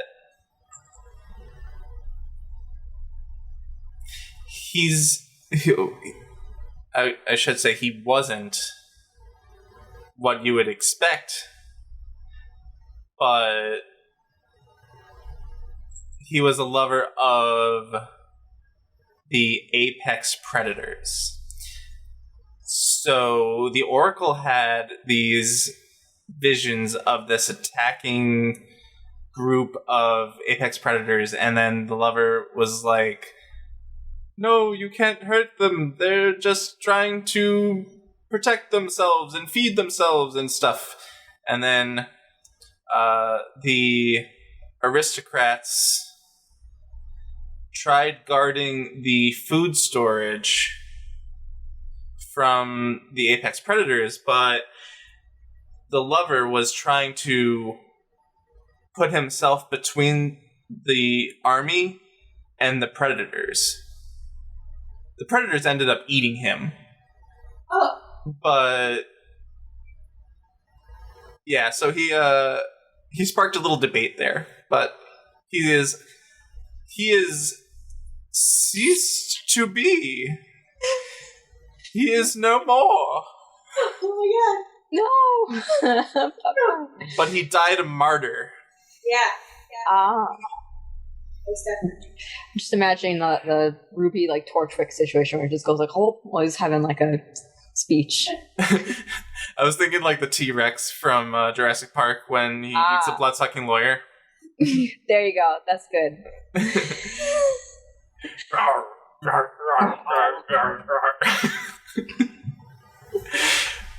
Okay. Nemesis. I can do it. This guy, he's just really profiting off of Blitzball there in the corner of the map. So he runs an illegal Blitzball ring, and it's just he's siphoning funds from all over the place. You could track it if you wanted, but he'll like send people out for you. He's got his hands everywhere, but he's really controlling things in his little corner. And if the hero comes up against that lay of things, that's an issue. No good. No good? No good. No good. Yes. Bad. Only Blitzball matters. Who cares about the other things? They'll just eat you over there. But here's Blitzball. Don't you want to have your money bet on who's going to win? This is the great place to be. Who even cares? He's representing the greed, which is counter to our magical growth, as it were. Start to rot away the underside of the nomad city. Yeah. Oh, it's reaching places. Yep. Nope. Not great. You could just imagining like a video game where you're like picking up the lore and it's hinting at it, and then it's a part of the game it'll take you to Blitzball, and then you have to free it from corruption. There you go. Yes. So then mine is his patron. So when the Entwined One dropped him off in the aristocracy's new, what was I calling it earlier? Settlement. This patron found him in a gutter, literally, crying, and asked him what was wrong, and the child was eloquent enough while explaining that the gentleman thought he would be able to teach the boy, or the hero, girl, whatever person, plenty of things, and so took the hero under his wings and raised the child as his own at that point, and allowed them to learn at the best institutions that the aristocracies have in their settlement, thus completing the hero's knowledge of both nomads and the aristocracy to help in future adventures. Mm. You couldn't see that. She was blowing that. Okay. Okay, do we want to start a rumor mill for these 4? Yes, please. Okay. let's spill some tea. What we got? Oh, I think the hero is totally in love with the monster chick. They are fascinated by this merger of monster and humanity.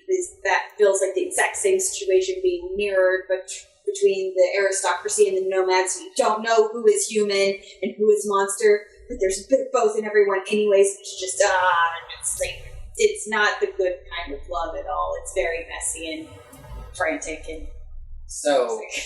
I heard while the Nemesis has been stamped and deemed a terrible person, and everyone really hates them, is in fact giving pride and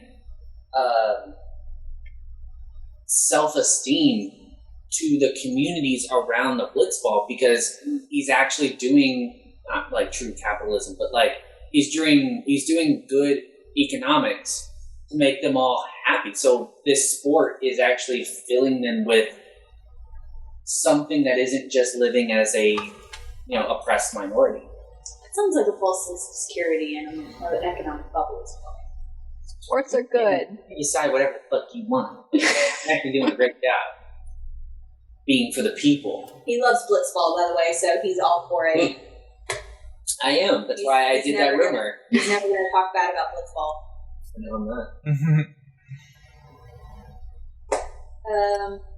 I also heard that the older gentleman that died trying to save the hunters, the apex predators, was actually the hero's grandfather. Shit. Oh snap. Sorry? Oh snap. That's fucking cool. Here's grandfather love. Yes.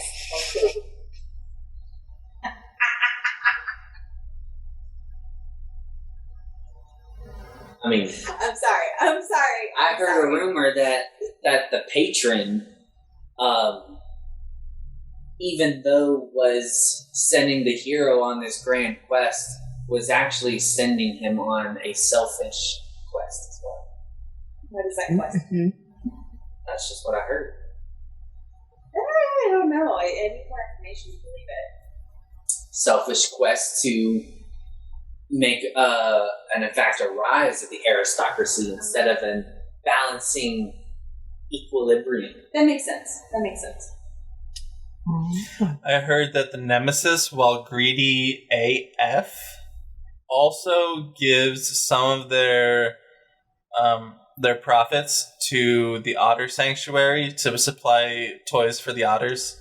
Oh my god!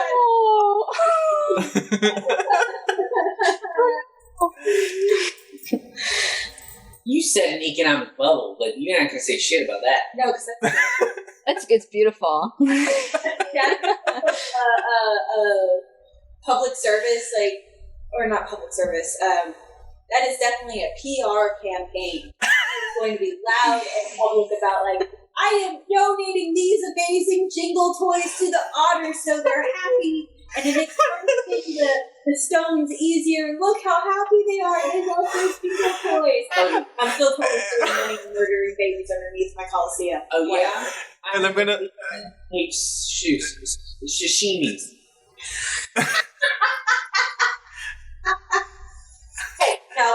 No. Little girl. Hey. I heard that the Nemesis actually not only has a PR campaign for the otters, but live streams them playing with the Jingle toys and charges people to pay per view. Oh. See, now you feel bad because you were all like... Being torn everywhere. I don't know how to feel anymore. I heard that the monster really idolizes that parable about the salmon and the pie, and she sees herself as that child. And one of the predator monsters, she named her Pie Pie. Wow. For the pie in the story, because she sees it's the future No. predator hybrid. That's awesome. I heard a rumor that the grandfather may have a predator hidden in his basement. So he's dead. Is it trapped in the basement? Guess so. Oh no. Someone needs to take care of that before it dies. That's gonna stink. Or escapes and kills the town. Yeah. Yeah. Or the other predators are attracted to one of their own. Maybe Oh it's my part of God. why they're doing stuff. I don't know. Oh my god, it's like when they have the baby T-Rex in the Lost World, and then like they're calling the baby's just calling the mama, and they're destroying shit just to get to the fucking baby. Yeah. It's Nausicaa does that too. I love that Yeah. trope. Oh my god, yeah. The little baby. Oh my god. Love it. Yes. That's not part of the story. Yes. Okay. Okay, so we definitely did enough rumors. Or sorry, background, whatever. Same difference. Oh, it is. How do we get out the food? Why are you acting out? Okay, so we are on to The hero's the Heroes apex. Apex. Is there a Okay. series of events or a shining moment? If the world is not teetering on the edge of disaster, now is time to give a healthy shove. You don't have to wring out all the details of the hero's role in resolving the apex of the stories. Some ambiguity is allowed about exactly how the conflicts resolve. Let your companions shine. This is their moment. These are the last series of actions from your hero and opportunities for your companions to make them count. Play out Act 3 same as Act 1, except for these differences. Each player gathers their companion cards and face cards and sets them in front of the player. Your existing companions will be available for storytelling turns. Set aside the rest of the companion cards and face cards that have not been played. Gather all of the played theme cards and discarded theme cards and shuffle them. You can draw from those combined theme cards for historian phase and storytelling turns. Set aside the rest of the theme cards that have not been drawn in Act 1 or 2.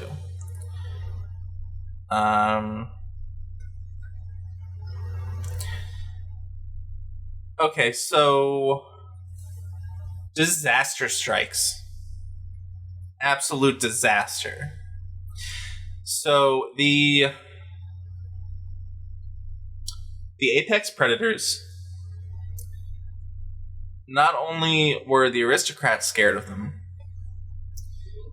but now the nomads have to be scared of them because not only are they land animals, but they're also aquatic. Oh, shit.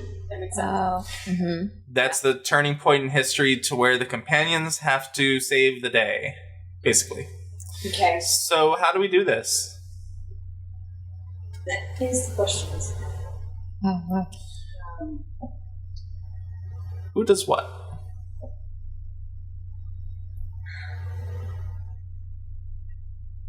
Mm. There's so many plot threads.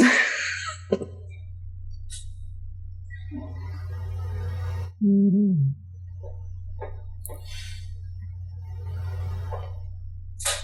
Okay, here's an idea. We can only play as the companions that we've pulled, the two companions that we've pulled. each. And we develop the plot or we develop the solution based on that. So I'm going to say we don't necessarily have to go in order, but we can kind of piggyback off of each other to where we kind of have a cohesive story as to how to solve the problem. Cool. Oh, sorry.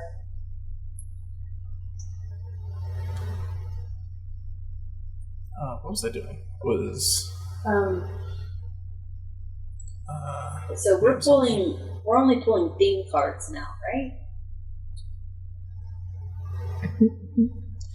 I think we've gone off on a tangent, so we can pull some themes. Here, let's pull some themes and see what happens. Yeah, So we pull themes, and then we say how one of our companion characters in that theme all get intermixed together in this big worldwide, or the global event that's happening, which for us is the apex hunters are now land and water-based animals. the fun thing is there are 36 theme cards, right? So we can choose. We can I'm just going to shuffle them real quick. We can each pick 2 theme cards, one of which goes to each of the companions of ours, and then we have to kind of develop the story based on the theme cards that we get. Does that make sense? Yes. Yeah. Okay. So everyone pull 2 theme cards. I'm going to deal 2. Shit.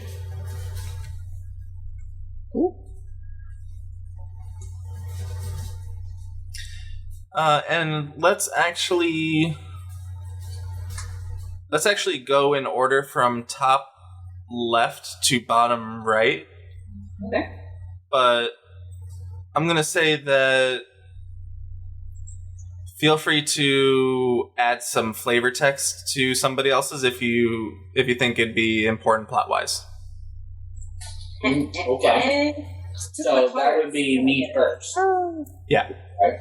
So you're Gaylen, myself, Izzie, and Joe, and then Gaylen, myself, Izzie, and Joe to close it out. What happened to your cards, Joe? I put them in my hand. Oh. I said take back or something like that. She's Or messing take with card. the game. Look, it's back, it's fine. Okay. So, do you want me to put the card, like,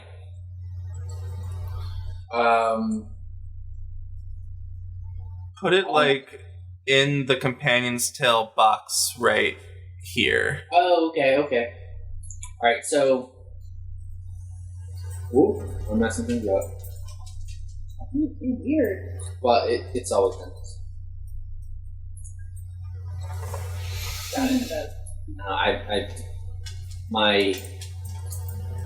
My mouse will sometimes stick and it'll stay in grabbing form, which means it's always going yank.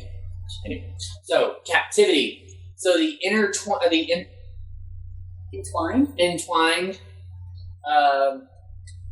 companion was captured by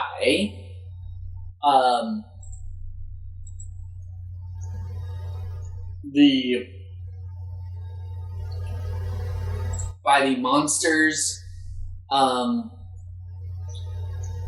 little army of loyal predators. So the monster had a group of predators that followed her, and she captured the entwined companion. Yeah. Okay. It's like heart-wrenching. That's like your mentor knew you as a child. And Your lover, your mother. Interesting for sure. Yeah, that's some drama. I would be really The engaged. monster? Yes. Oh. Yeah. Yes, it is. Whenever he went to rescue Mom, he found the monster and was like, And was like, yeah. oh, Oops, sorry. So, Alright. I'm gonna say the Oracle had to deal with corruption. So the Oracle got a vision of what was really going on in that little treasure chest down there. Whoa. And turns out that it is basically a black box of an ancient civilization from these lands that had to deal with the predators, and they figured out how to deal with them without killing them, without capturing them, just so that they could live separately but still maintain their own kind of situation. So the box details how they did that, but it was a corrupt group that, instead of sharing this information with the world and leaving it out in the open for people to find and know about, they hid it away.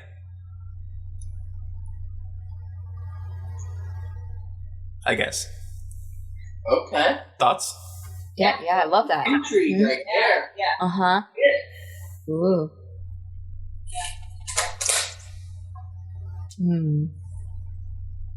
All right.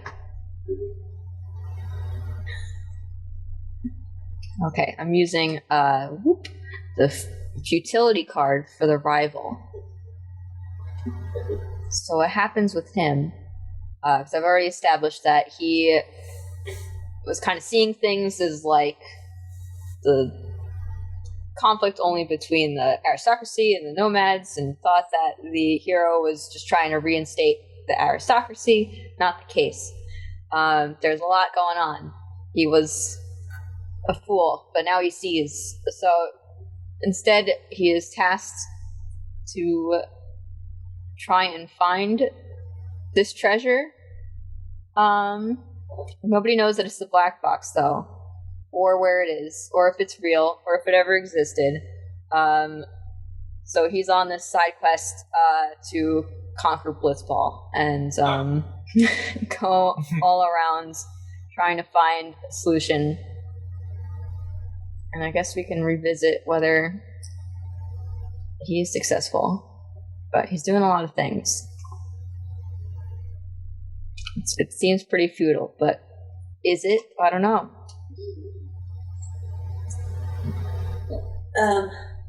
Yes. So then the mercenary took an oath. Once a dangerous promise was kept.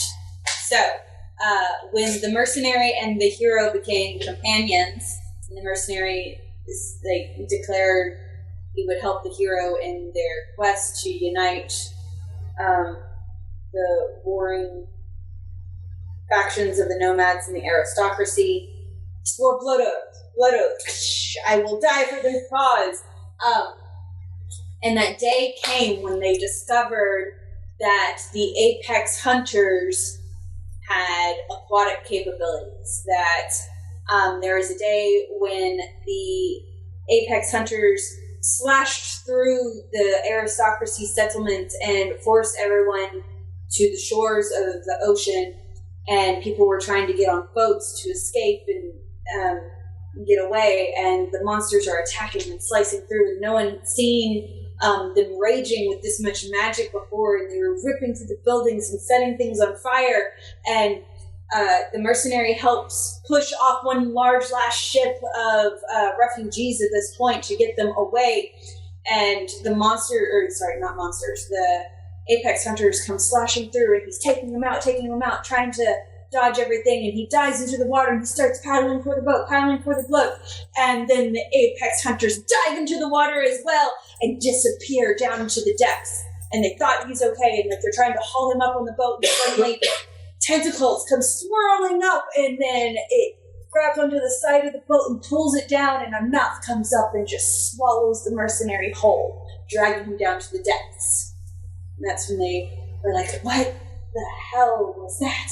And then the tentacles come back up again, and it's nothing more than, instead of them being on all four legs, they now have like a squid lower body. It's just noshing mouths coming out at them. So they had to fend off all of the monster, the apex hunters that had dove into the water and transformed, and they had lost to the mercenary in this battle.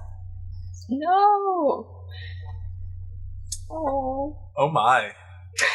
No! Don't say that's the card! Yeah, cease to be! No! Yeah. Okay. So here we go. So is it back to me now? Yes. Alright. So now the monster. The monster sacrifices some of her most loyal predator companions of her own to take out the bridge of the aristocracy that connected the North Shore and the South Shore, or Yeah, that makes sense. North Shore, East Shore.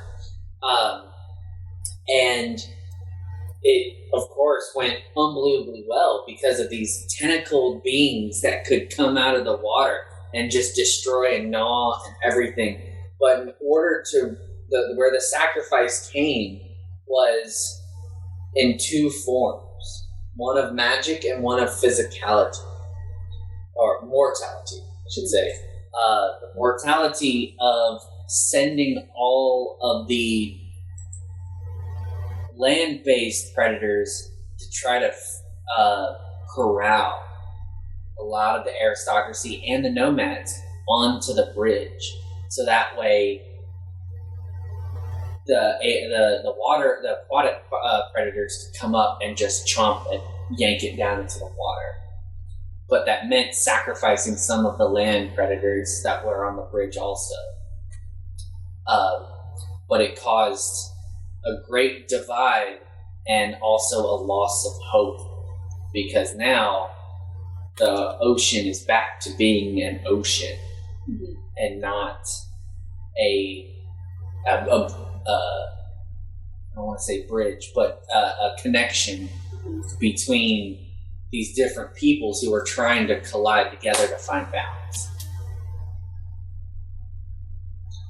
Also, this made her bitter and angry, so it's even more drive for her to win.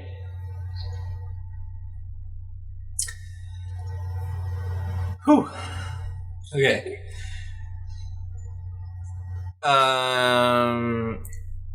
Before his tragic death, he wrote a letter to his grandchild, the hero. And the letter went something along the lines of, "Child, if you are reading this, I have ceased to be. You must find the treasure under the Blitzball arena. It holds the answers we seek, and the otters are more than they appear to be." Oh shit! Oh! Alright! And signed, Grandpa. Grandpa. Oh, Grandpa. Yes, okay. I can't deal with this. Okay, Alright. The Nemesis, he sees the joy he's bringing and has a change of heart So he's bringing sports to the land, and he sees it as like, this is my corner, and I'm just having my greed fest over here while everything else goes to shit. But look how happy everyone is. Everyone's enjoying it. He invests in the otters with their old jangly otter toys, and he loves those otters so much he can't help it. They find a way into his heart. And the beautiful magical kelp forests. And he's starting to notice maybe something about the otters. He thinks they're very, very special. People think he's lost his edge, but has he? And then maybe he helps. The hero comes with this information about the treasure. Maybe he can help with that too. Nemesis turns otter fanatic. They're so cute. Theme cards? Oh, well, it was renewal. Oh no, I forgot about the theme cards. What was mine, just out of curiosity? Ad-libs. Oh, that works. Look, we did it. Okay. Sure. Yeah. Mine is a renewal of spirit and affection. Yeah. There you go. You found that in the otters. And mine was Harbinger of Information. Sure, we'll take that. Yeah. We did it. I'm about to wrap all this up together. Okay. Oh my god. I'm ready. So the last card, the thematic card, is Faithfulness. Once heretical forces held sway over the land, the old faith came into conflict with new wars. And taking all that as like one big thing together. There we go. So, this is the patron. The patron was on one of the boats when the settlement was attacked, and he saw this horrific fight that his surrogate son goes through and sees one of his best friends die. I'm sorry, I'm assuming the hero is a guy. I kind of hate that I'm doing that. So the patron had stashed away books, a few books, and his notes on research he was doing right at the time, because he had heard from one of the witnesses about the strange occurrence of when the apex hunters came into town. They were always glowing with rage magic, and when they left, it had died down. But this time seemed totally different, and he had heard one of the prophecies from the Oracle dealt with that magic, and that magic came from the land itself trying to force balance upon it. And then with the broken bridge and everything like that, he just sees this pattern happening and traces things to an old relic that is hidden at the edge of the ocean, is all that is said. And then once they get to the nomad city, and he hears tales of the owner of the Blitzball League having a treasure underneath his playfield, he's wondering if it's the same thing, that the treasure is the relic, and the relic is the answer to why the hunters are doing the thing, and they're able to evolve because there's still this conflict going on. And part of the lore is that the companions of the aquatic forest hold a magical stone that will release the hatred of the world. And so he is trying to get this information, this faith-filled information, to his surrogate child, so that they can help finish saving the world. That makes sense. Yeah. I feel like there's still the climax. No, there's absolutely still the climax. That is still like, here are all the puzzle pieces, go fix everything. Mm-hmm. So that's the eighth. Ooh, we'll say that's book 1. Of course, there's 2. And then we'll have a writer not finish it forever. No, the true tragedy. Well, no, because that was just Act 3. We just did the Heroes Apex. Yeah.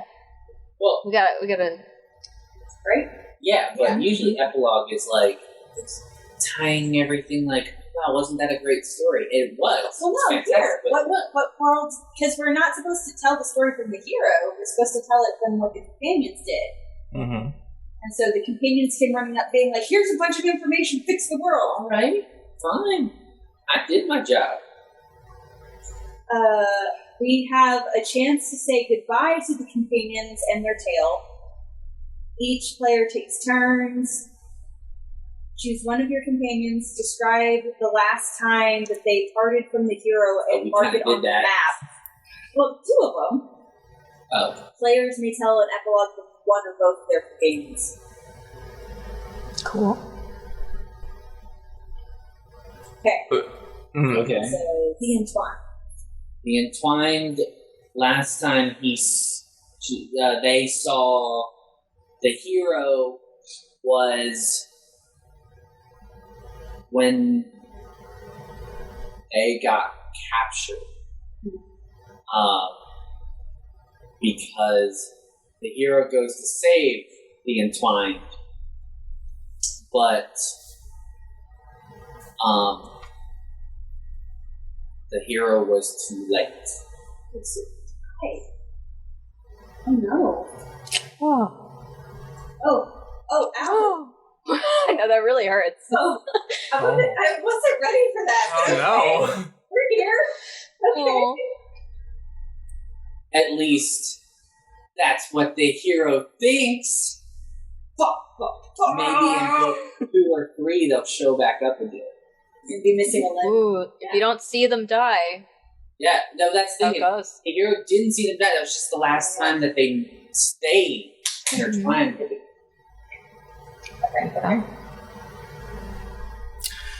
The Oracle.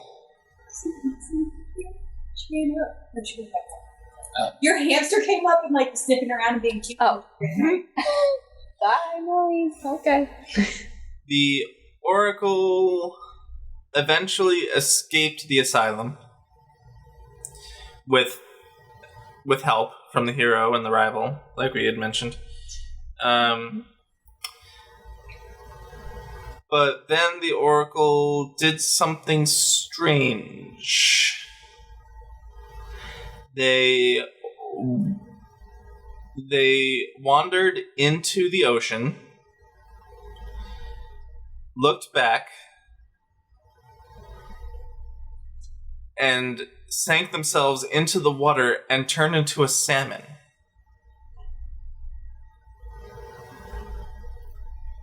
And then he was never heard from again. Dun dun dun. Wow.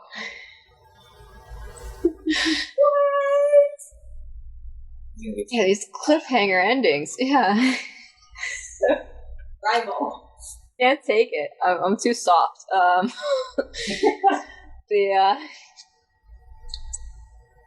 Okay, the rival was on this fruitless journey, and he ends up actually retraveling the old nomad path, which I think is cool because it's kind of his right for his culture, because sometimes that gets thrown on someone that it's weird. But so he's walking the old nomad path, and he's sort of reconnecting with the old lessons and magic, and sort of like reaches this magical ability. And so he runs into the patron, because that kind of ends up in this area as well. And so he kind of joins up with the patron as they're informing the hero of like all this stuff with how to fix the big issue with the predators and everything. So the last time he sees the hero, they sort of like diverge paths so they can take it on at different points. So he's going to use his magic abilities to help maybe the ships or the otters. There's a lot that it can be. there's a lot of hands that are needed, so I feel like they kind of like reconvene at this point in their stories, having grown, and it's great. And then they split back up, ready to help with that climax. I think that's cool. Mercenary has already left. Yeah. Hang on. So the very last time they all sat around for a meal together, it was inside the aristocracy's settlement, and they were at a pub, and been having a really good time lately. Some serious stuff is coming up, and that whole last drink together and promises were made. And they're like a brother to me. Thank you for everything. Just remember, I'll always die to protect you. No, don't do that. I'm sure you will always be here to save this world. That will be my dying breath. Flashback scene that makes everyone cry. Wow. Jeez. Well, the last time the monsters saw the hero was on the shore, on the entrance to the bridge, as the hero's like, "No, you can't do this," and the monster looks back and goes, "But it's my birthright," and and does the bridge and everything, and then you see a squid predator comes up and she just steps onto it and rides it to the middle of the ocean and calls back and goes, "We will be together again, I promise. It's in our fates."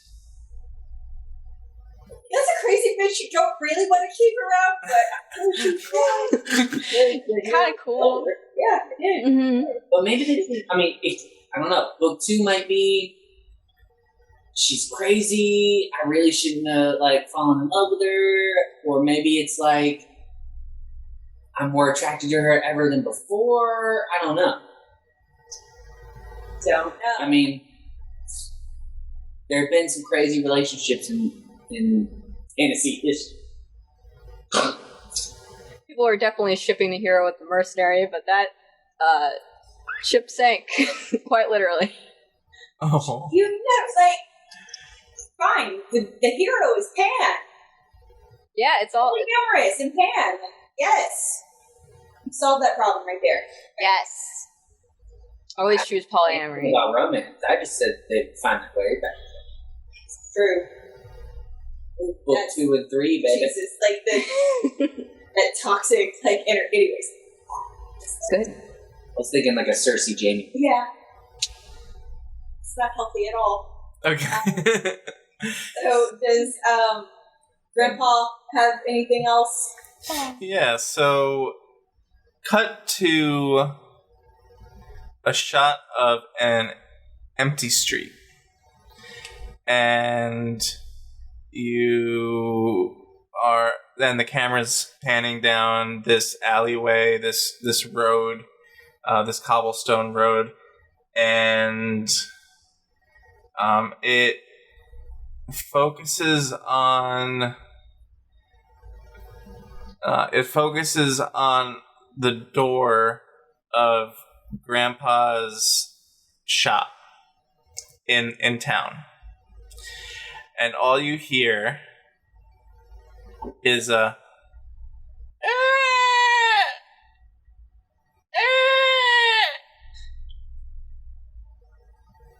from a baby apex hunter.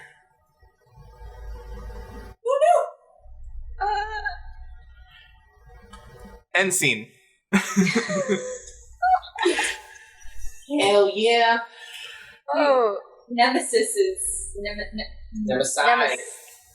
Nemesis. The possessive form of... So the Nemesis is... And the Nemesis is epilogue. Yes. Yes. No. Put it down. Then it's too loose. Okay, the Nemesis. You see this man who is just part of this whole money greed scheme, but now he's surrounded by these otters, which he loves, and they're in little outfits, and they got their little toys. They're spoiled as all hell, and he's teaching them blitzball, and it's really cute. He just loves these otters, and it's this enclosed little space, and we established that people were kind of like migrating towards this area, and maybe that's drawing the predators, maybe it's just a coincidence, and all these people are here trying to help, and it's netted off. There's food, there's otters, but their predators are on the horizon, and this once greedy man is with his cute little otters, and he's like making a stand for this place that he loves. And the hero is there at this point because it's this big deal, and he's like, I'm gonna protect this place. All these things I've come to love. Don't worry about it. I've got it. I will not let this place fall. Cute little otters are holding hands as the predators come in from sea and land. That's not a good epilogue. That's terrifying. Oh no. No, but this man, he's gonna do it somehow. He's gonna protect them all. It's a showdown of great proportions. Gotcha. Yes. It's a great heel face turn. I don't know. I just hope he's more successful than Grandpa was. Oh no. We put all this inheritance to these otters. Sorry, go ahead. Oh, yeah. With the patron, cut to decades in the future, and whereas the last time the patron met up with the hero in the nomadic city, he was middle-aged, 40s, something like that. But now we see him gray and wrinkled, old scholar in a very well-structured city. He's had a comfortable life for a while now, and surrounded by books and research again. And there's a chalkboard in the background where he's been teaching lessons to other children. And there's a knock on the door, and when he opens it, all you see is the profile and silhouette of the hero standing there. And he says, "Hello again. I'd like your counsel once more." And scene. Yeah! Round of applause. Hot damn. I think we did it, y'all. What a story. I need this to be fully fleshed out now. No, I love that. This shit is bananas. To quote. to quote. Right? That'd be so much fun. Let's switch back to our video. So that was interesting. Oh, hot dog. I think that turned out rather well, considering the technical issues and the obvious disregard for the rules. Sorry. No, it was me. Anyway, it was fun though. I was reading them too, and I still got confused at points. Like, I haven't here yet. But the draw cards. Yeah. Well, thank you all so much for coming and playing Companion's Tale on the Novi live stream. So, where can people find you? What stuff do you do? Izzie, would you like to go? Sure. Hi, I'm Izzie. I play Yor on City and Snow, and I'm here a lot on these podcasts to have fun. Yeah, you can find me at Squishy Night on Twitter. Sometimes I write or draw, and I have too much of a fascination with video games and cute animals, so that's what happens. Joe? Me, I am. You can find me on Instagram at Little Star Girl. I am an artist by day and crazy nerd by night, and so you'll get a hodgepodge of things on there. Fair warning, a lot of it, my cats, our cats. 'Cause, yeah, I'm not sorry with how much cat content there is. They're cute, and they are lovable, and the world needs more happiness. Yeah, the internet is for cats. Yeah. Other than that, I work with a nonprofit called Solid Stance for Unity and Community, and we bring martial arts to children in disenfranchised communities and all that awesome goodness. Martial arts helps people in many different ways, and just we're here to spread the word. You can find out more information at solidstance.org, and in their system. I don't really do much. I'm in my own world, but I finally figured out the name of my Instagram. So you can find me on Krindel, KRINDEL123, on Instagram. Is probably the best place because I don't really do anything else. I mainly hang out in Google Docs and in my own space. But yeah, it's super fun playing games. I keep drawing him into Novi things, which is super fun. Anyway. It's just in the community of clearly people who like doing social media things and have a presence, and then there's me being like, I've lived under a rock. I don't. Hey, no, it was a running joke in Legends with Jordan. So you're well on for it. I mean, you're not under a rock. You live with the dojo. It's the problem. Rad. I live inside this rock. Yeah. He goes from this little rock to the padded rock called the dojo. And very much. But, that's us. Well, hopefully you'll continue to do Novi stuff with us because we love having you. Yes. Okay, absolutely. I'll just each time be adding more and more to my presence. Yeah. We'll get it. And I'm Nova, and you can find me on Twitter at _NovaGamer. And I play Seth on the Legends of Lanamora podcast, and that's available on all podcasting platforms of your choice. So thank you again for joining us. Thank you again for all the lurkers and the people who are hanging out in the chat.